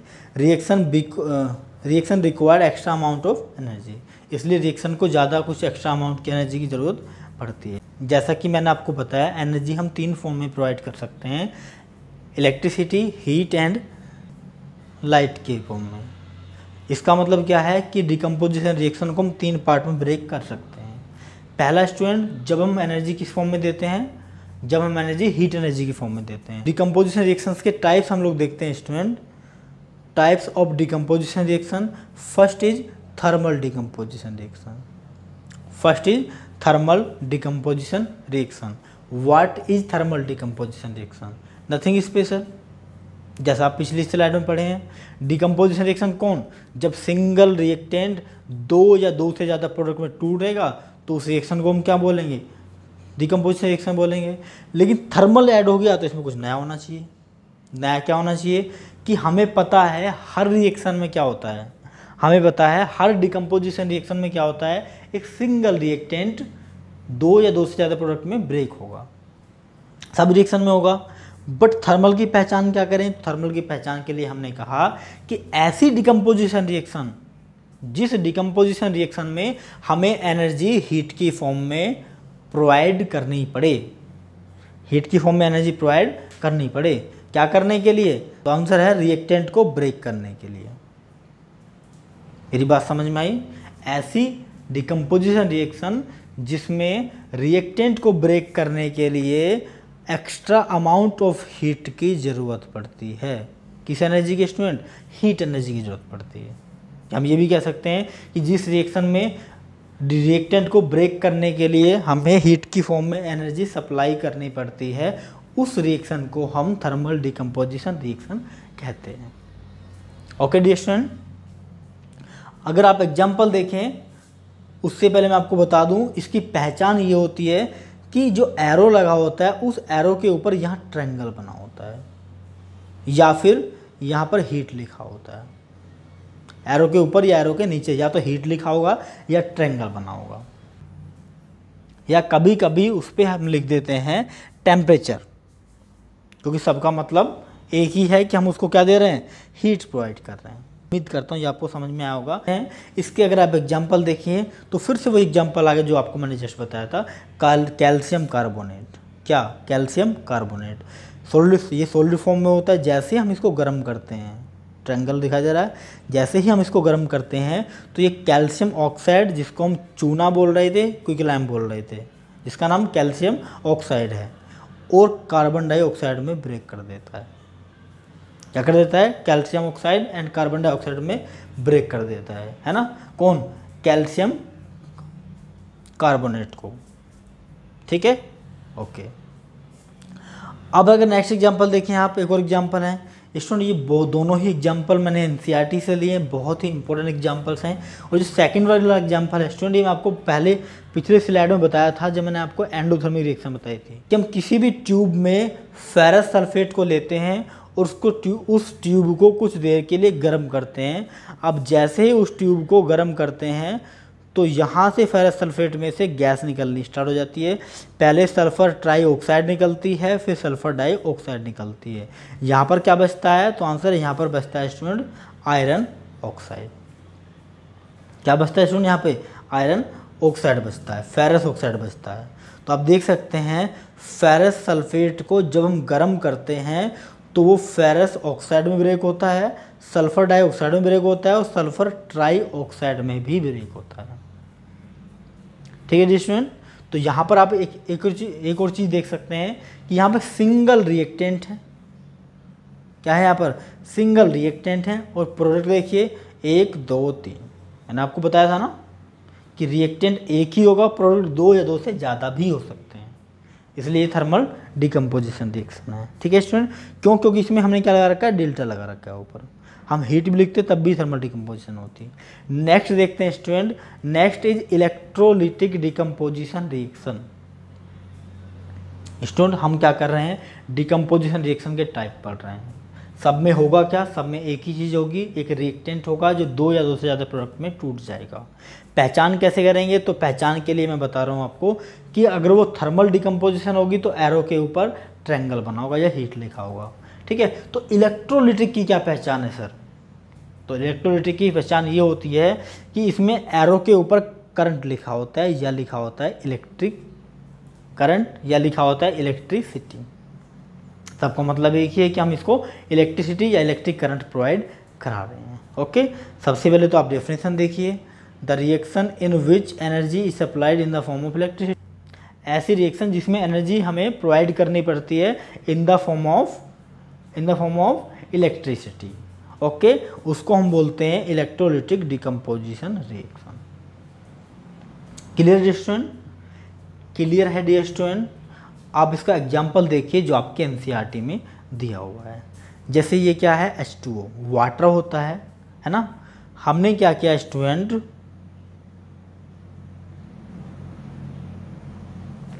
हमने क्या किया डियर स्टूडेंट, हमने एक मग लिया, इस मग में हमने वाटर भर दिया। स्टूडेंट हमने 2 इलेक्ट्रोड लिए, इलेक्ट्रोड बोलते हैं कार्बन के पीस को जिसके कारण करंट फ्लो होता है सेल से बैटरी से। तो हमने ये 2 इलेक्ट्रोड लिए, इनको कनेक्टर दिया बैटरी से, है ना, बट इनका कॉन्टैक्ट कुछ नहीं है और इसमें क्या भर दिया स्टूडेंट, वाटर भर दिया। अब मुझे बताइए क्या वाटर में करंट फ्लो हो रहा होगा या नहीं हो रहा होगा? आंसर हो रहा होगा। तो वाटर में जैसे ही हम क्या करेंगे, बैटरी से करंट फ्लो करेंगे तो 2 पार्ट में ब्रेक होता है। कितने पार्ट में ब्रेक होता है स्टूडेंट? 2 पार्ट में। एक तो वो ब्रेक होता है हमारा हाइड्रोजन में, दूसरा वो ब्रेक होता है स्टूडेंट ऑक्सीजन। ठीक है, कितने पार्ट में ब्रेक होता है? 2 पार्ट में, ऑक्सीजन में एंड हाइड्रोजन में। तो ये ऑक्सीजन और हाइड्रोजन जब इकट्ठी होती है, जब हम स्टूडेंट इस ऑक्सीजन और इस हाइड्रोजन को इकट्ठा करते हैं तो अब एक चीज़ देख पा रहे होंगे कि ऑक्सीजन देखिए यहाँ O2 तो यहाँ भी है, H2 यहाँ पर भी है, यहाँ इसका 1 मोल है और इसका 2 मोल है। दिखाई पड़ रहा है आपको? तो जब भी वाटर को हम ब्रेक करते हैं स्टूडेंट, ये आपको एक्टिविटी समझ में आई क्या?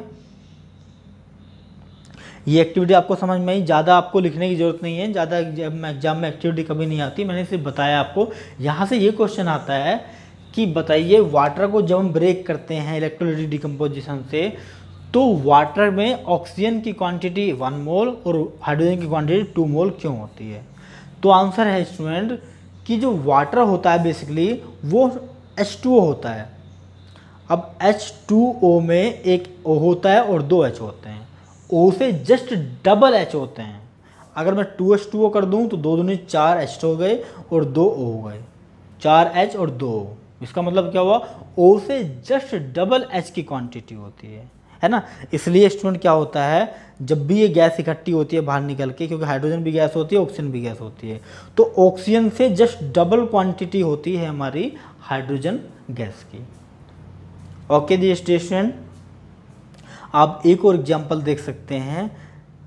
NaCl मतलब सोडियम क्लोराइड होता है ना, और जब इसको ब्रेक करते हैं, जब इसमें सोडियम क्लोराइड भर देते हैं तो होता ये है कि यहाँ से करंट फ्लो करते हैं, करंट फ्लो करते हैं तो क्या होता है स्टूडेंट, इस एक्वा सॉल्यूशन से ये ब्रेक हो जाते हैं।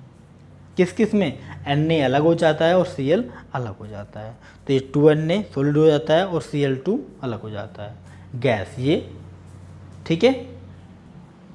तो NaCl का डिकम्पोजिशन हो गया, किसके थ्रू होता है? इलेक्ट्रोलिटिक डिकम्पोजिशन होता है। NaCl का डिकम्पोजिशन किसके थ्रू होता है स्टूडेंट? तो आंसर है इलेक्ट्रोलिटिक डिकम्पोजिशन के थ्रू होता है। तो आपने एग्जांपल देखी, डेफिनेशन देखी। एक और चीज़ याद रखना, हम एरो के ऊपर करंट भी लिख सकते हैं, इलेक्ट्रिसिटी भी लिख सकते हैं और इलेक्ट्रिक एनर्जी भी लिख सकते हैं कभी कभी। ये बड़े ही इंपॉर्टेंट एग्जांपल्स हैं और बड़े ही इंपॉर्टेंट टॉपिक हैं जो आपके बोर्ड एग्जाम में आते रहते हैं। स्टूडेंट इसका 3rd टाइप देखते हैं, that is photo decomposition reaction. Photo decomposition reaction, जैसा कि मैंने आपको स्टार्टिंग में बताया, हम कौन सी रिएक्शन पढ़ रहे हैं? डिकम्पोजिशन रिएक्शन, है ना। डिकम्पोजिशन रिएक्शन के टाइप पढ़ रहे हैं और डिकम्पोजिशन रिएक्शन में होता वही है, एक सिंगल रिएक्टेंट होगा और वो 2 या 2 से ज़्यादा प्रोडक्ट में ब्रेक हो रहा होगा, ठीक है। और जब 2 या 2 से ज़्यादा प्रोडक्ट में ब्रेक होगा तो वो डिकम्पोजिशन रिएक्शन कहलाएगी। लेकिन कैसे पहचान करेंगे वो कौन से टाइप की डिकम्पोजिशन है? इलेक्ट्रोलिटिक है या थर्मल डिकम्पोजिशन है या स्टूडेंट जिसमें हम लाइट प्रोवाइड करें, मतलब वो फोटो डिकम्पोजिशन रिएक्शन। तो उसकी पहचान मैं बताता हूँ आपको। The reaction in which energy is supplied in the form of sunlight या यूवी रेज। ऐसी डिकम्पोजिशन रिएक्शन जिसमें एनर्जी प्रोवाइड करनी पड़े किस फॉर्म में, सनलाइट की फॉर्म में। क्या करने के लिए, किसी भी रिएक्टेंट को ब्रेक करने के लिए। तो आपको समझ में आया, किसी भी रिएक्टेंट को ब्रेक करने के लिए जब एनर्जी की ज़रूरत सनलाइट की फॉर्म में पड़े तो उस रिएक्शन को हम फोटो डिकम्पोजिशन रिएक्शन कहते हैं। क्लियर समझ आया स्टूडेंट? ठीक है, तो आप देख सकते हैं एग्जाम्पल से पहले मैं आपको बताता हूँ स्टूडेंट, इसकी पहचान क्या होती है। इसकी पहचान ये होती है कि हमेशा इस टाइप के रिएक्शंस में एरो के ऊपर या तो सनलाइट लिखा होता है या यूवी रेज लिखा होता है या स्टूडेंट सन बना हुआ होता है। तीनों में से एक, या तो सनलाइट लिखा होता है या यूवी रेज लिखा होता है। एक और चीज़ हो सकती है कि एरो के ऊपर इस तरह से सन बना दिया, लेकिन ये बहुत रेयर केस होता है ना। अब इसके आप 2 एग्जांपल देख सकते हैं जो आपके एनसीईआरटी बुक में दिए हैं और बहुत ज़्यादा इंपॉर्टेंट भी हैं। पहला एग्जांपल है स्टूडेंट, हम क्या करते हैं, हमने क्या किया, सिल्वर क्लोराइड की एक प्लेट ली, इस सिल्वर क्लोराइड रख दिया। अब इस सिल्वर क्लोराइड को रख के हमने धूप में रख दिया। इसको दिखाई दे रहा है, यहाँ से धूप आई, इस धूप मतलब स्टूडेंट सनलाइट, हमने इसको सनलाइट में रख दिया। यहाँ से सनलाइट आई, सनलाइट ने क्या किया, सनलाइट ने इस मिक्सचर में से, इस सिल्वर क्लोराइड में से क्लोरीन गैस को अलग कर दिया और सिल्वर को अलग कर दिया। ठीक है, क्योंकि इनको एनर्जी मिल गई, और एनर्जी मिल गई तो सिल्वर क्लोराइड मतलब सिल्वर होता है Ag स्टूडेंट और क्लोराइड होता है Cl। तो सिल्वर क्लोराइड में जैसे ही हमने सनलाइट प्रोवाइड की तो वो 2 पार्ट में ब्रेक हो जाता है। किसमें, एक तो हो जाता है स्टूडेंट इसमें से गैस निकल जाती है। कौन सी गैस होती है, Cl2, ये निकल गई। दूसरा होता है स्टूडेंट, क्या बचता है इसके अंदर, Ag मतलब सिल्वर बचता है। तो इस सनलाइट में से क्या होता है स्टूडेंट, इसमें से क्लोरीन को तो ऐसे निकाल देगी ऊपर की तरफ, यहाँ पर जो बचेगा वो क्या बचेगा, यहाँ पर बचेगा स्टूडेंट सिल्वर। ठीक है, तो कौन सी डिकम्पोजिशन रिएक्शन हुई है, तो ये है फोटो डिकम्पोजिशन रिएक्शन, क्योंकि इसमें हमें सिल्वर क्लोराइड को ब्रेक करने के लिए सनलाइट की एनर्जी प्रोवाइड करनी पड़ी। तो अगर आप देखें स्टूडेंट, इसका डिकम्पोजिशन ऑफ सिल्वर ब्रोमाइड, बिल्कुल सेम रिएक्शन है ऊपर वाली, जैसी ऊपर रिएक्शन वैसी यही है। सिल्वर ब्रोमाइड, बस Cl की जगह Br आ गया है। सिल्वर ब्रोमाइड को अगर जैसे ही हम सनलाइट में उठा के रख देते हैं तो 2 पार्ट में ब्रेक हो जाती है, Ag अलग और Br अलग। ओके डियर स्टूडेंट, तो डिकम्पोजिशन ऑफ सिल्वर ब्रोमाइड मतलब सिल्वर ब्रोमाइड का फॉर्मूला AgBr है ना, प्लस हमें कुछ करना नहीं है क्योंकि हमें सिर्फ एक ही रिएक्टेंट है हमारे पास, इक्वल में Ag अलग और Br2 अलग हो गया है ना। हमें किसकी ज़रूरत पड़ी, सनलाइट की ज़रूरत पड़ी। ठीक है डियर स्टूडेंट,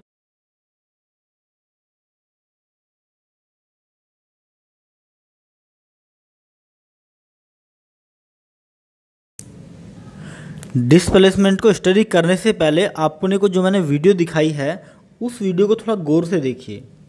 जैसा कि मैंने आपको स्टार्टिंग में बताया था, जो रिएक्शन के टाइप हम लोग पढ़ रहे हैं ना, ये किस पे बेस्ड हैं, ये नेचर पे बेस्ड हैं। रिएक्शन का नेचर कैसा है, तो जैसा कि आपको इसका नाम सजेस्ट हो रहा है डिस्प्लेसमेंट रिएक्शन, तो इसे किससे बना है, डिस्प्लेसमेंट रिएक्शन डिस्प्लेस वर्ड से बना है। एंड डिस्प्लेस वर्ड का मतलब शायद आपको पता होगा, डिस्प्लेस वर्ड का मतलब होता है हटा देना, सरका देना। ठीक है, डिस्प्लेस का मतलब क्या होता है, हटा देना या सरका देना। जैसे एग्जांपल मैं आपको बताता हूँ, एक चेयर है, ये यहाँ पर A पर्सन बैठा है, यहाँ पर B पर्सन बैठा है, यहाँ पर C पर्सन बैठा है। ठीक है, यहाँ से कोई ये A है, ये B है, ये C है, यहाँ से कोई E पर्सन आता है और वो इधर आके इसको धक्का मारता है और इसको इधर कर देता है। यहाँ पर कौन बैठ जाता है, E बैठ जाता है। अब इस तरह का अरेंजमेंट हमें दिखाई देगा, यहाँ पर E बैठा हुआ दिखाई देगा, यहाँ पर B बैठा हुआ दिखाई देगा, सॉरी A बैठा हुआ दिखाई देगा, यहाँ पर B बैठा हुआ दिखाई देगा और C वाला जो होगा वो बिल्कुल अलग हो जाएगा। ऐसा क्यों हुआ, तो आंसर है कि E इसको यहाँ से एक ही कंडीशन में भगा सकता है अगर E इस A से ज़्यादा स्ट्रोंग हो।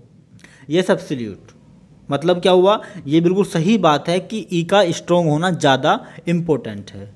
तो यही डिस्प्लेसमेंट रिएक्शन होती है। आपके घरों में आपके साथ होता भी होगा, आप मान लो चॉकलेट खा रहे हैं, आपकी बड़ी दीदी आती है, आपका बड़ा भाई आता है, रैपट मारता है आपको खींच के और आपसे चॉकलेट खींच के, आपसे चॉकलेट छीन के खुद खा जाता है। होता है कि नहीं होता है? तो क्या किया, आपको उसने डिस्प्लेस कर दिया और आपकी जगह खुद बैठ गया। आपको जो फैसिलिटी मिलने वाली होती है मॉम डैड से, आपकी जगह वो खुद बैठ जाता है, तुम में दो मारता है खींच के भगा देता है और तुम्हारी जगह वो सारी फैसिलिटी ले जाता है। ऐसा क्यों? क्योंकि वो ज़्यादा ताकतवर है, इसलिए आपको वो डिस्प्लेस कर देता है। तो इसी रिएक्शन को हम डिस्प्लेसमेंट रिएक्शन बोलते हैं। उम्मीद करता हूँ ये आपको समझ में आई होगी। आप देखिए इधर, the chemical reaction in which a more reactive metal. Student ये मेटल मतलब एलिमेंट से है, यहाँ पर नॉन मेटल की भी होती है डिस्प्लेसमेंट रिएक्शन, बट वो आपकी सिलेबस में नहीं है। ठीक है, तो जो केमिकल रिएक्शन में ज़्यादा रिएक्टिव एलिमेंट जो होता है वो डिस्प्लेस कर देता है लेस रिएक्टिव एलिमेंट को। मेटल भी लिख सकते हैं, कोई फर्क नहीं पड़ता, है ना। जो ज़्यादा रिएक्टिव एलिमेंट है, ज़्यादा रिएक्टिव मेटल है, वो कम रिएक्टिव मेटल को डिस्प्लेस कर देता है। ठीक है, अगर ऐसी रिएक्शन है तो उसको हम डिस्प्लेसमेंट रिएक्शन कहते हैं। ठीक है सर, आपने कहा एक ज़्यादा रिएक्टिव मेटल होगा, लेस रिएक्टिव मेटल को डिस्प्लेस कर देगा, उसको हम डिस्प्लेसमेंट रिएक्शन कहेंगे। आखिर बनता क्या है? तो आंसर है जो पुराने कंपाउंड है ऐसा कोई कंपाउंड नहीं बनता, न्यू टाइप का कंपाउंड बनता है, क्योंकि ये केमिकल रिएक्शन है। When chemical reaction in which more reactive metal displace to less reactive metal and formed a new compound is called displacement reaction. तो उम्मीद करता हूँ ये आपको डेफिनेशन बहुत अच्छे समझ में आई होगी। कोई एक ऐसी केमिकल रिएक्शन जिसमें ज़्यादा रिएक्टिव मेटल या एलिमेंट कम रिएक्टिव मेटल या एलिमेंट को डिस्प्लेस कर देता है और एक डिफरेंट न्यू टाइप का सब्सटेंस, न्यू टाइप का कंपाउंड, न्यू टाइप्स का प्रोडक्ट फॉर्म करता है। इस टाइप के रिएक्शन को हम डिस्प्लेसमेंट रिएक्शन कहते हैं। ओके डिशन, अगर आप इसका फॉर्मूला देखना चाहें तो फॉर्मूला देख सकते हैं। मान लेते हैं ये ए कोई एलिमेंट है, BC एक कंपाउंड है, तो क्या हुआ, हमें जो गेन हुआ वो AC + B मिल गया मान लेते हैं। तो क्या कहेंगे, हम ये कहेंगे C के पास पहले कौन बैठा करता था?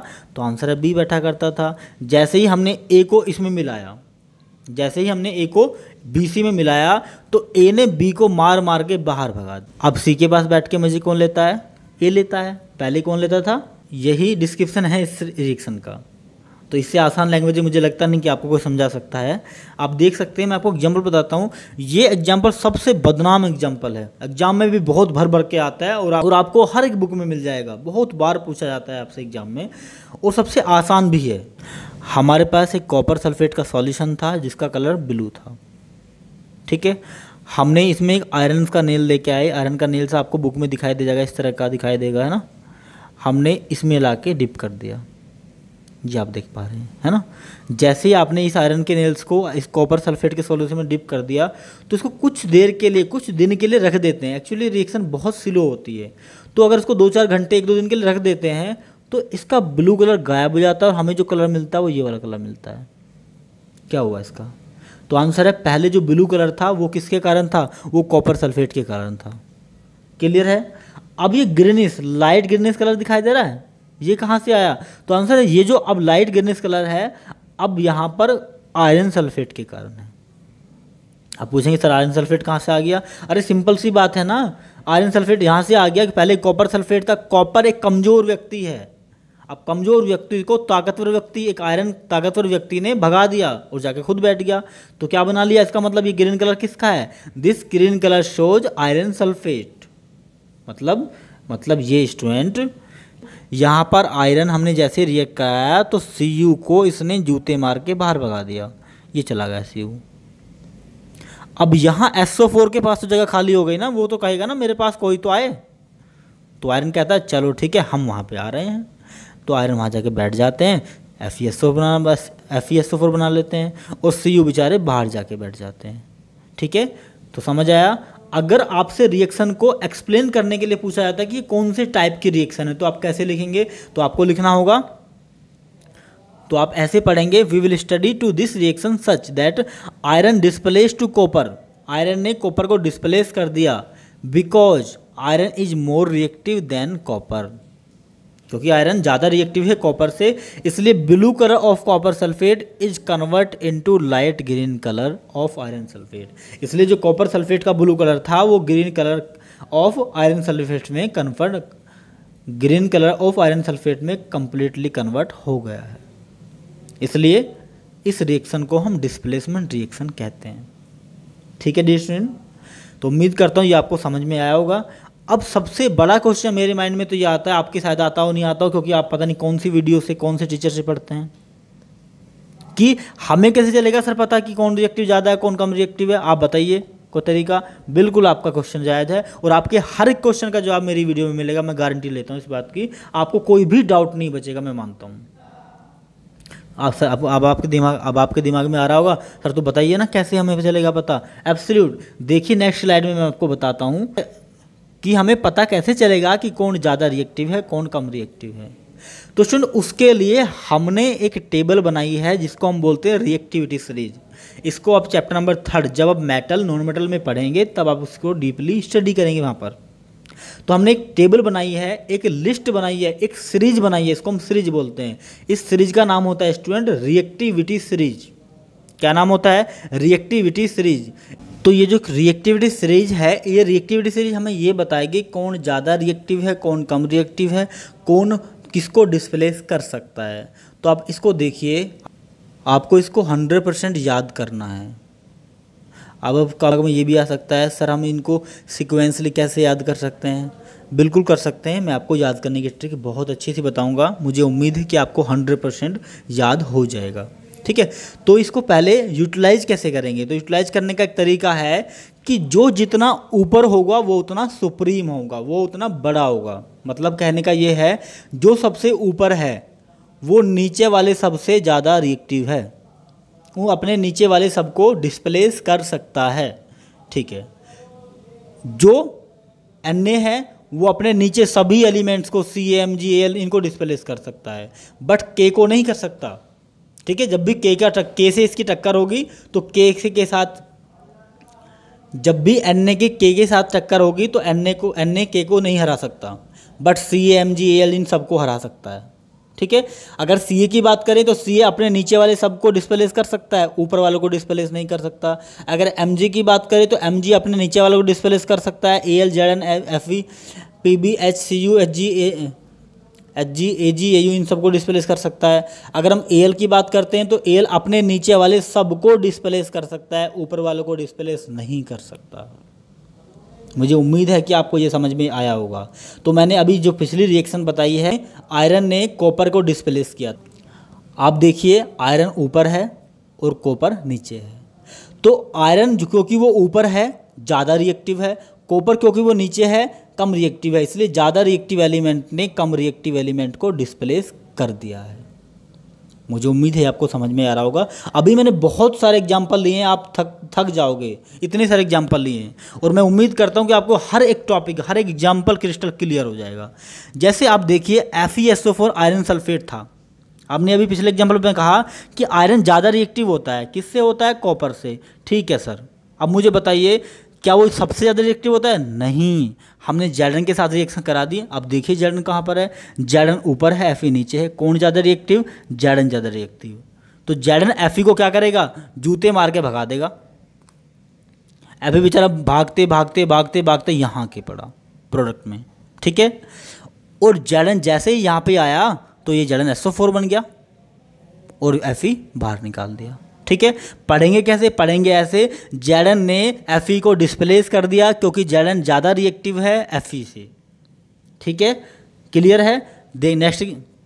नेक्स्ट एग्जाम्पल देख सकते हैं आप, Mg plus CuSO4 is equal to MgSO4 plus Cu। Mg का पोजीशन देखिए कहाँ पर है और Cu की पोजीशन देखिए कहाँ पर है। क्योंकि Mg Cu से अपर पैलेस पे है, ऊपर है, इसलिए Mg ज़्यादा रिएक्टिव है, Cu कम रिएक्टिव है। Mg ने Cu को डिस्प्लेस कर दिया और Mg SO4 बना लिया और Cu को बाहर रख दिया। जहाँ से जो एलिमेंट डिस्प्लेस होगा वहीं पर वो आके बैठ जाएगा, ध्यान रखना, कब्जे वाली बात होती है। ठीक है, ये एग्जाम्पल आपके 2018 के बोर्ड एग्जाम में 3 मार्क्स में आया था, एल्यूमिनियम वाला। ठीक है, तो एल्यूमिनियम है आपके आयरन सल्फेट से रिएक्ट करता है, तो देखिए एल्यूमिनियम कहाँ पर है और आयरन कहाँ पर है, तो एल्यूमिनियम ज़्यादा रिएक्टिव है। एल्यूमिनियम क्या करेगा, आयरन सल्फेट में से आयरन को भगा देगा बाहर, और इस आयरन को यहाँ से हटा के SO4 के साथ कौन बैठ जाएगा, Al बैठ जाएगा, तो AlSO4 बन गया। Al2SO4 का होल थ्राइस, ये आपको समझ आना चाहिए, बैलेंस करनी आनी चाहिए क्वेश्चन। अगर बैलेंस करनी नहीं आती है तो आप प्रीवियस वीडियो देखिए, एक एक कॉन्सेप्ट में आपको बैलेंस करना सिखाया, बहुत सारे क्वेश्चन बैलेंसिंग के बताए हैं, तो उम्मीद है कि आप उसको देख के यहाँ पर आए होंगे। नेक्स्ट एग्जाम्पल आप देख सकते हैं 2Al plus Fe2O3। Al aluminium, Fe2O3 क्या होता है, आयरन ऑक्साइड होता है। और आयरन ऑक्साइड जो होता है स्टूडेंट, ये बहुत ही इंपॉर्टेंट रिएक्शन है, इसको भी आप थर्ड चैप्टर में दोबारा से पढ़ेंगे। इस रिएक्शन का नाम थर्मिट रिएक्शन होता है। क्या होता है स्टूडेंट, थर्मिट रिएक्शन होता है, क्योंकि इस रिएक्शन में हमें बहुत ज़्यादा लार्ज अमाउंट में हीट एनर्जी मिलती है, और इस रिएक्शन का हम वेल्डिंग में यूज करते हैं, है ना, इसलिए इस रिएक्शन को थर्मिट रिएक्शन बोलते हैं। हम थर्ड चैप्टर में दोबारा से इसको रिवाइज करेंगे, बट आपको याद रखनी चाहिए कि किस टाइप की रिएक्शन है। यहाँ देखिए एल्यूमिनियम, यहाँ आयरन ऑक्साइड, बताइए कौन रिएक्टिव, तो आंसर है एल्यूमिनियम ज़्यादा रिएक्टिव है, आयरन कम रिएक्टिव है। तो क्या एल्यूमिनियम आयरन को डिस्प्लेस कर देगा, एब्सोल्यूट राइट। यहाँ से आयरन भाग गया, अलग बैठ गया जाके, और यहाँ पे O के साथ कौन बैठ गया, एल्यूमिनियम बैठ गया। तो आप देख सकते हैं एल्यूमिनियम ने आयरन ऑक्साइड में से आयरन को डिस्प्लेस कर दिया और एल्यूमिनियम ऑक्साइड बना लिया। ठीक है डियर स्टूडेंट, आप नेक्स्ट एग्जाम्पल देख सकते हैं, लीड ने CeCl2 में से CO को डिस्प्लेस कर दिया, PbCl2 बना लिया। ठीक है, ये लास्ट के 3 एग्जाम्पल मैंने आपके लिए लिखे हैं, क्या ये रिएक्शन पॉसिबल है या नहीं। ठीक है, मैं आपको एग्जाम्पल और बता देता हूँ, याद रखना, अगर मोर रिएक्टिव एलिमेंट है लेस रिएक्टिव एलिमेंट को डिस्प्लेस करने के लिए, तो डिस्प्लेसमेंट रिएक्शन होगी। अगर मोर रिएक्टिव एलिमेंट नहीं है, लेस रिएक्टिव एलिमेंट है, तो रिएक्शन नहीं होगी। मैं आपको एग्जाम्पल एक बता देता हूँ, आपको Ca प्लस KCl वाला बता रहा हूँ। ठीक है, क्योंकि ऊपर वाला आसान है, आप कर लेंगे। Ca प्लस KCl, अब स्टूडेंट देखिए Ca और KCl, अब देखिए Ca यहाँ पर है और K यहाँ पर है, कौन ज़्यादा रिएक्टिव है, तो आंसर है K ज़्यादा रिएक्टिव है। तो क्या ये K इस Ca से डिस्प्लेस हो पाएगा, तो आंसर है नहीं हो पाएगा, क्योंकि Ca इस K का कुछ भी नहीं बिगाड़ पाएगा, क्योंकि Ca के पास इतनी पावर नहीं है जो K को वो लड़ सके, इसलिए ये रिएक्शन नहीं पॉसिबल। ठीक है, बाकी के 2 एग्जाम्पल आपको खुद देखने हैं, ये एग्जाम्पल और ये एग्जाम्पल आपको खुद से स्टडी करने हैं। उम्मीद करता हूँ स्टूडेंट ये रिएक्शन आपको बहुत अच्छे से समझ में आई होगी। अगर कोई डाउट है तो फिर भी मैं वही कहूँगा कि आप कमेंट बॉक्स में कमेंट करिए, मैं आपके क्वेश्चन का जवाब दूंगा। नेक्स्ट टाइप की रिएक्शन हम लोग पढ़ते हैं student, double displacement reaction. Double displacement reaction student, displacement का ही कुछ पार्ट है बेसिकली ये, बट इसमें कुछ स्पेशल चीज़ें होती हैं। मैं बताता हूँ आपको कौन सी चीज़ें होती हैं। इसमें भी डिस्प्लेसमेंट ही होता है, बट स्टूडेंट इसमें एक कोई मेटल डिस्प्लेस नहीं करता है। इसमें क्या होता है, 2 अगर एलिमेंट है तो दोनों के दोनों डिस्प्लेस हो जाएंगे। ठीक है, अगर 2 कंपाउंड है तो दोनों के दोनों कंपाउंड डिस्प्लेस हो जाएंगे। मैं आपको एग्जांपल की हेल्प से समझाता हूँ। यहाँ पे स्टूडेंट देखिए, ये AD है, ये BC है।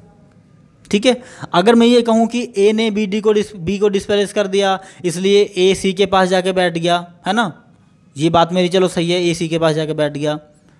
और अगर आप ये कहें सर मैं तो ऐसा नहीं मानता, मैं तो ऐसा मानता हूँ कि B ने A को डिस्प्लेस कर दिया और B D के पास जाके बैठ गया, बिल्कुल सही कह रहे हैं आप। अपनी गलत क्या कहा, बिल्कुल सही कहा आपने।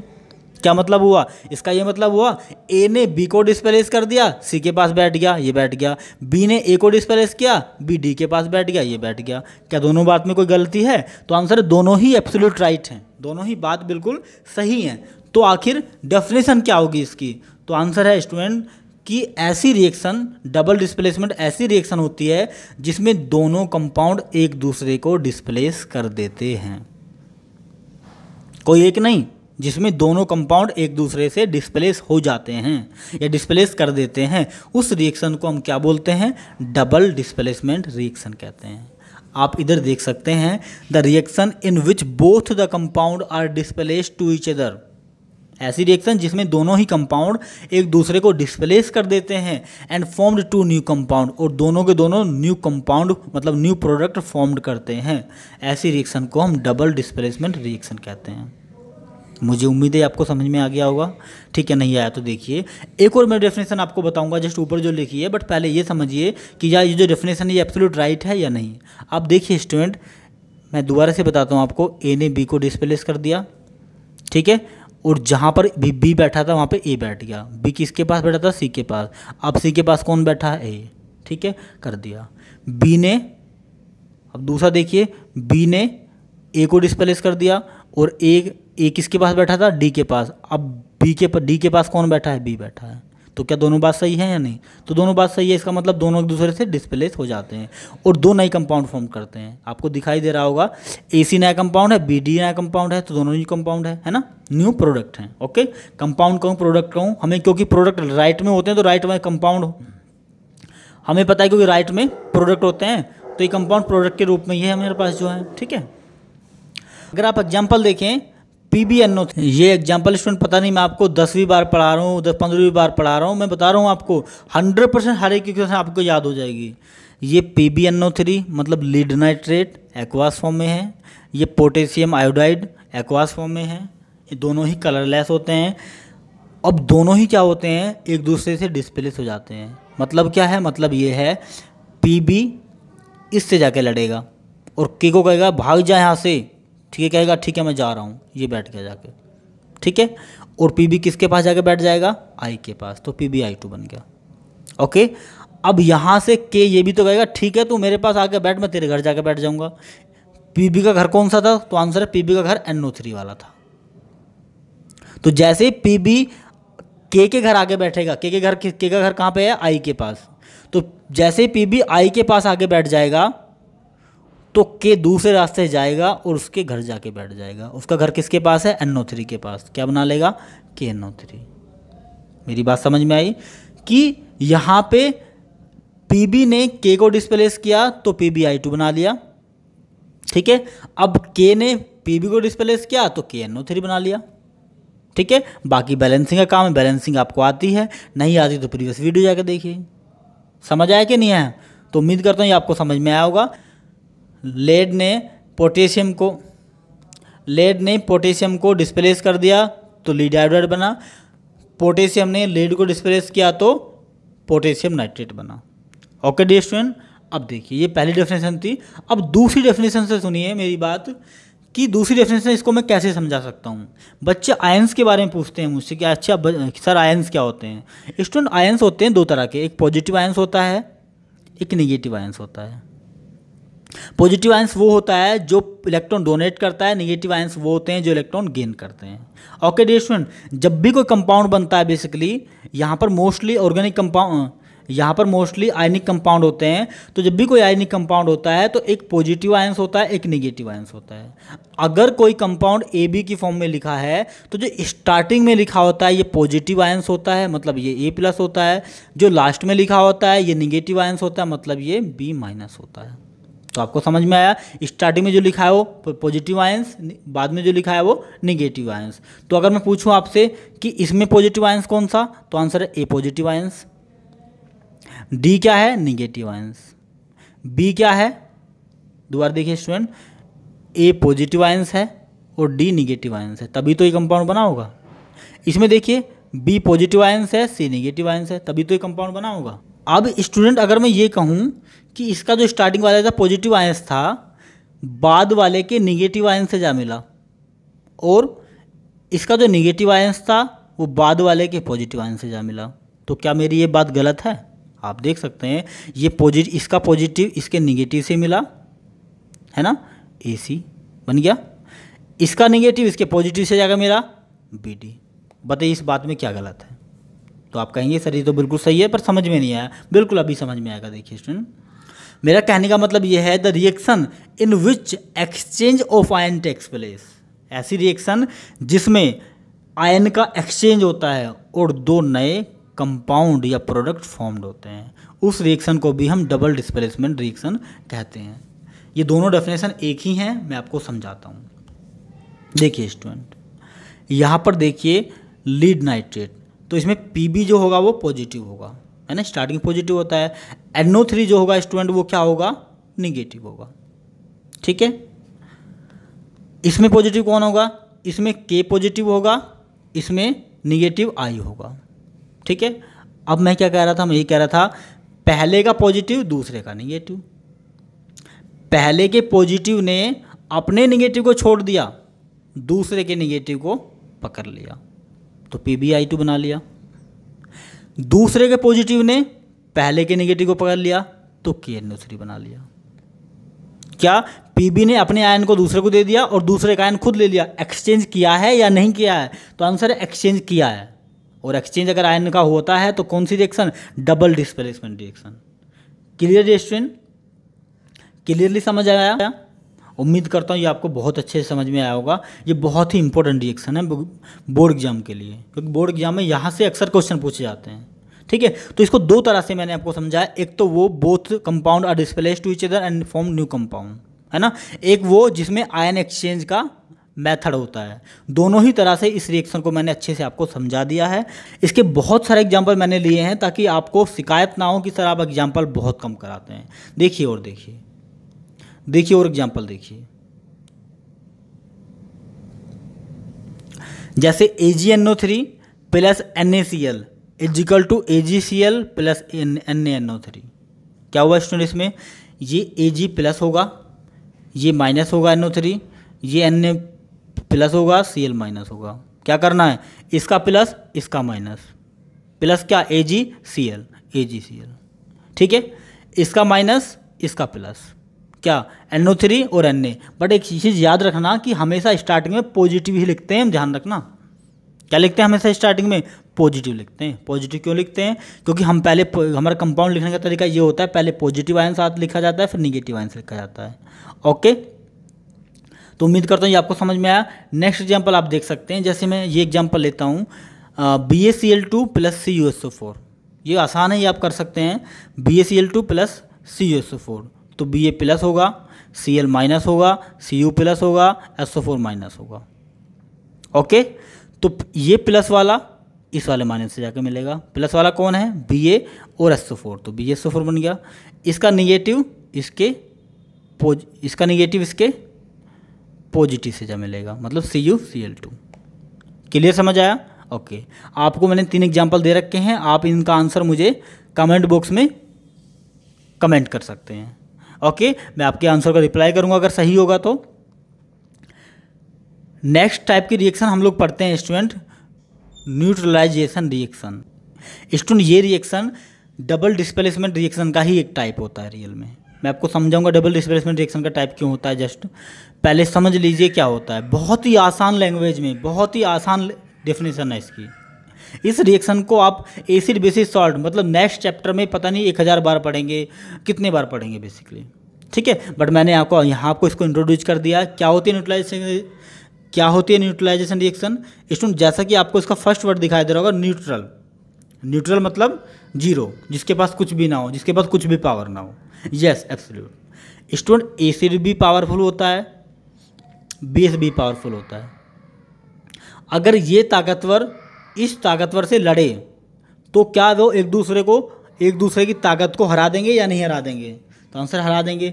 जैसे एग्जाम्पल के लिए ये चाइना है और ये USA है। ये ताकत अगर इस ताकत से लड़ती है तो आप मुझे बताइए, इसकी पावर दोनों की पावर डिसमिस हो जाएगी नहीं हो जाएगी? तो आंसर हो जाएगी। अब बताइए मुझे फ़ायदा किसका होगा? फ़ायदा हमारे कंट्री का होगा, इंडिया का होगा।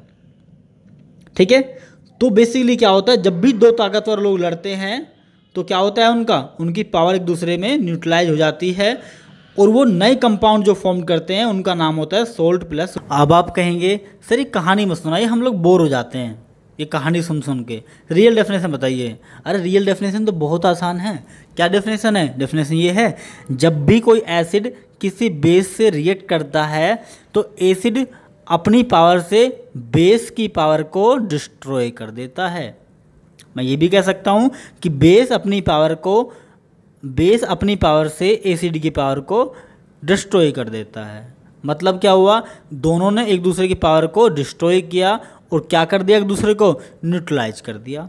क्या कर दिया? न्यूट्रलाइज कर दिया। और जो कंपाउंड फॉर्म्ड होता है वो हमेशा सॉल्ट प्लस वाटर होता है।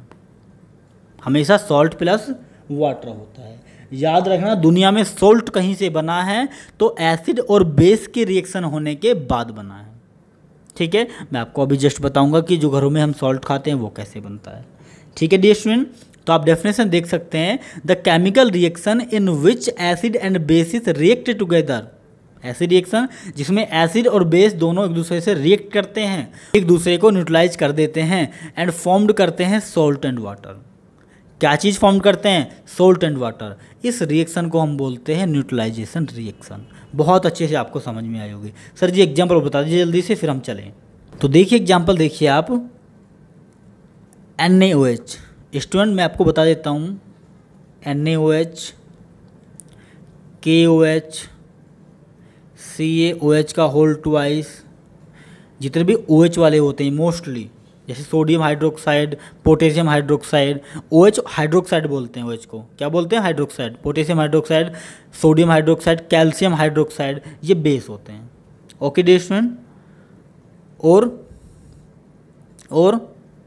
HCl, H2SO4, HNO3, ये हाइड्रोक्लोरिक एसिड है, ये सल्फ्यूरिक एसिड है, ये नाइट्रिक एसिड है। ये बेसिकली 3 एसिड हैं जो स्ट्रॉन्ग एसिड हैं, जिनके बारे में हम ज़्यादा पढ़ेंगे, है ना। एसिड बहुत सारे तरह के होते हैं, बट बेसिकली हम मोस्टली इन तीनों के बारे में ज़्यादा स्टडी करते हैं। ठीक है, तो आप देख सकते हैं ये NaOH एक बेस है, HCl एक हाइड्रोक्लोरिक एसिड है। जब दोनों ही एक दूसरे को रिएक्ट करेंगे तो क्या बनेगा? Salt plus water. सबसे पहले जब इस तरह की रिएक्शन आपको एग्जांपल लिखना हो तो सबसे पहले वाटर अलग कर देना, उसके बाद जो बाकी बचे उसको एक साथ लिख देना। पॉजिटिव आयंस को पहले, नेगेटिव आयंस को बाद में। जैसे यहाँ से OH निकला, यहाँ से H निकला, तो H और OH बनाते हैं student water. OH plus H क्या बनाते हैं? H2O। ध्यान रखना, इसकी एक और खासियत होती है, इस रिएक्शन की ये और क्वालिटी होती है, न्यूट्रलाइजेशन रिएक्शन में हमेशा बेस से OH निकलता है, बेस से क्या निकलता है? OH निकलता है, और एसिड से H निकलता है, दोनों मिला के वाटर बना देते हैं, और जो बाकी सब्सटेंस बनता है वो सॉल्ट बन जाता है। यहाँ पे क्या बचा? Na बचा, यहाँ पे Cl बचा, दोनों ने मिलके सॉल्ट बना लिया, NaCl। ठीक है जी स्टूडेंट, तो ये थी हमारी न्यूट्रलाइजेशन रिएक्शन। अगर आप इसी को डबल डिस्प्लेसमेंट से समझना चाहें तो समझ सकते हैं। Na क्या होता है? Positive ions, OH minus ions, H plus ions, Cl minus ion. बताइए, इसका पॉजिटिव इसका नेगेटिव, मतलब NaCl, ये बन गया। इसका नेगेटिव इसका पॉजिटिव, मतलब H2O बन गया। है डबल, ये रिएक्शन है डबल डिस्प्लेसमेंट या नहीं है? तो आंसर डबल डिस्प्लेसमेंट रिएक्शन है, तो है ना। तो ये डबल डिस्प्लेसमेंट रिएक्शन के ही एग्जांपल हैं। बाकी 2 एग्जांपल आप देख सकते हैं, 2KOH potassium hydroxide plus sulphuric acid, इसका KSO4 के साथ चला जाएगा, K2SO4, इसका HOH के साथ चला जाएगा। ये तो आपको कन्फर्मली याद ही होना चाहिए, न्यूट्रलाइजेशन रिएक्शन में हमेशा H और OH दोनों मिलते हैं, H एसिड से और OH बेस से मिलता है। ठीक है, तब जाके न्यूट्रलाइजेशन रिएक्शन होती है। ओके, इसमें एक और इम्पोर्टेंट चीज़ है, इसमें इन्हें हीट लिखा हुआ है। हीट क्या है?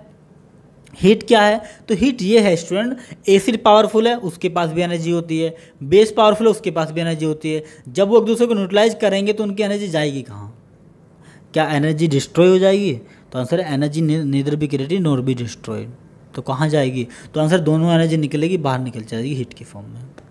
Both the energy extracted outside in the form of heat. ठीक है, तो ये हीट हमें मिल जाती है, इसलिए ये रिएक्शन हाईली एक्जोथर्मिक होती है, बहुत ही ज़्यादा एक्जोथर्मिक होती है। इतनी ज़्यादा अमाउंट में हीट मिलती है हमें, कई बार हमारा फेस फूकने का डर हो जाता है, बहुत ज़्यादा हीट मिलती है स्टूडेंट। ठीक है, तो आपको समझ में आया होगा न्यूट्रलाइजेशन रिएक्शन क्या होती है। आप इस एग्जाम्पल को भी देख सकते हैं, last example number 3। Next type की रिएक्शन हम लोग पढ़ते हैं प्रेसिपिटेट रिएक्शन। कौन सी रिएक्शन स्टूडेंट? प्रेसिपिटेट रिएक्शन या प्रेसिपिटेशन रिएक्शन। इसका आइडिया मैंने आपको सबसे फर्स्ट वीडियो में दिया था कि ऐसी रिएक्शन जिसमें प्रेसिपिटेट फॉर्म्ड होता है उन रिएक्शंस को हम प्रेसिपिटेशन रिएक्शन कहते हैं। और मैंने ये भी बताया था आपको कि आखिर ये प्रेसिपिटेट क्या होता है।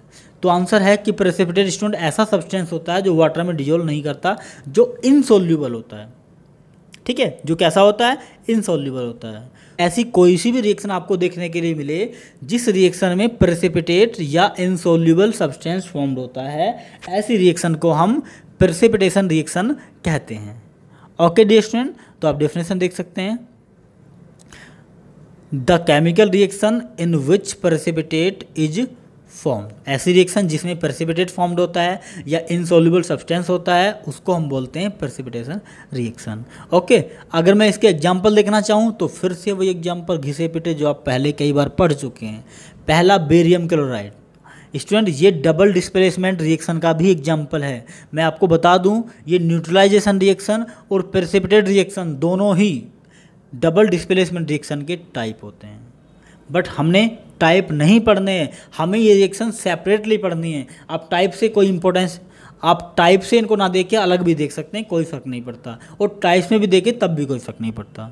बट एक चीज़ याद रखना, आपकी 10th क्लास में टाइप्स नहीं पूछे जाते हैं कि इसके टाइप्स कितने होते हैं। हाँ, एग्जाम्पल पूछे जाते हैं, तो आप एग्जाम्पल में ये भी लिख सकते हैं, वो भी लिख सकते हैं जो पहले पढ़े हैं।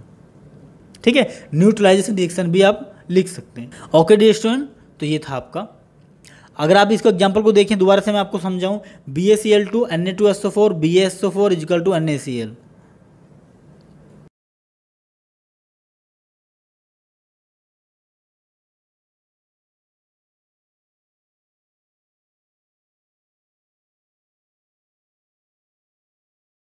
तो आप देख सकते हैं जब बेरियम क्लोराइड जो कि एक्वास फॉर्म में होता है सोडियम सल्फेट के साथ मिलता है जो कि एक्वास फॉर्म में होता है, दोनों ही कलरलेस होते हैं, तो ये बेरियम सल्फेट प्रोड्यूस करते हैं और सोडियम क्लोराइड प्रोड्यूस करते हैं, है ना। कैसे फॉर्म करते हैं मैं भी जस्ट बता दूंगा। अगर आपको डबल डिस्प्लेसमेंट रिएक्शन अच्छे समझ में आ गई तो आपको बहुत अच्छे से ये क्लियर हो जाएगी। बेरियम क्लोराइड और सोडियम सल्फेट रिएक्ट करके बेरियम सल्फेट बनाते हैं जो कि एक प्रेसिपिटेट होता है, इनसॉल्युबल सब्सटेंस होता है।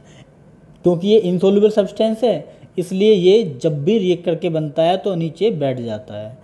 ये अगर आपके पास बीकर है, इसमें आपने देखा था कि आपने इसमें BaCl2 रखा था फर्स्ट सब्सटेंस, इसमें आपने सोडियम सल्फेट रखा था सेकंड सब्सटेंस, ये वाला है ना। जब दोनों को इसमें स्टूडेंट डालते हैं तो होगा ये, जब सब्सटेंस बनता है तो जो बेरियम सल्फेट होता है ये डिजोल्व नहीं करता है, या तो ये नीचे बैठ जाता है हैवी होकर या वो तैरने लगता है ऊपर की तरफ, डिजोल्व नहीं होता है ना, इनसॉल्युबल सब्सटेंस होता है। तो इसलिए ये रिएक्शन कौन सी है, प्रेसिपिटेट रिएक्शन होती है। इसमें याद रखना है इनका कलर क्या होता है, क्योंकि वेरी इंपॉर्टेंट कलर, क्योंकि यहाँ से स्टूडेंट क्वेश्चन ऐसे आता है कि ये रिएक्शन करते हैं और इस टाइप का कंपाउंड फॉर्म्ड होता है जो कि वाइट सब्सटेंस है, वाइट प्रेसिपिटेट है, तो बताइए उस रिएक्शन को लिखिए, उस रिएक्शन का नाम क्या है, उस रिएक्शन में जो कंपाउंड है ये इसका नाम क्या है। इस तरह से क्वेश्चन पूछा जाता है। इन तरह के क्वेश्चन के लिए तैयार रहना है। इसका जो BaSO4 का कलर होता है स्टूडेंट ये वाइट प्रेसिपिटेट होता है।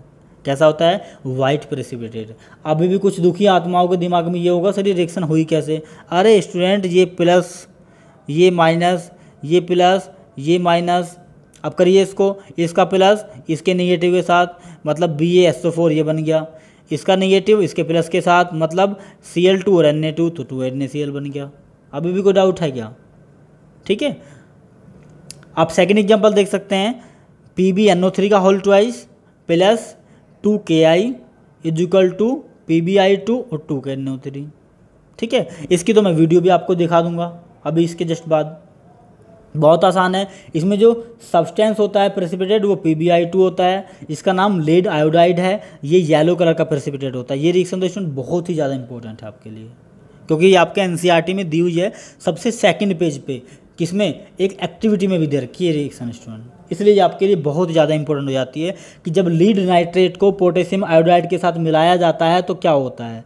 तो स्टूडेंट तब होता है बेसिकली जो मंजूर खुदा होता है मतलब कि जब होता है, जब लीड नाइट्रेट को पोटेशियम आयोडाइड के साथ मिलाया जाता है तो हमें लीड आयोडाइड और पोटेशियम नाइट्रेट मिलता है। लीड आयोडाइड एक येलो प्रेसिपिटेट होता है जो कि इनसॉल्युबल होता है। ठीक है, अगर आपसे पूछे ये कौन से टाइप की रिएक्शन है तो आप कहेंगे ये डबल डिस्प्लेसमेंट रिएक्शन है, ये प्रेसिपिटेशन रिएक्शन है ना, आप ऐसा कह देंगे। ओके डियर स्टूडेंट, सो उम्मीद करता हूँ ये आपको बहुत अच्छे से समझ में आया होगा। अगर फिर भी कोई डाउट रह जाता है तो हमारे कमेंट बॉक्स में आइए, कमेंट बॉक्स आपके लिए खुला है, हमेशा आपके क्वेश्चन का जवाब दूंगा। आपके लिए स्टडी में अच्छा होगा और हमारे मोटिवेशन के लिए भी ये बहुत अच्छा होगा। स्टूडेंट, अगर ये वीडियो आपको अच्छा लगता है तो लाइक करें और हमारे चैनल को सब्सक्राइब करना बिल्कुल ना भूलें। अगर आप इसको चैनल को सब्सक्राइब करते हैं, कमेंट बॉक्स में कोई भी क्वेरी लिखते हैं, कोई भी टॉपिक लिखते हैं कि सर इस पर वीडियो बनाइए, तो नेक्स्ट वीडियो में उसी टॉपिक पर बनाऊँगा।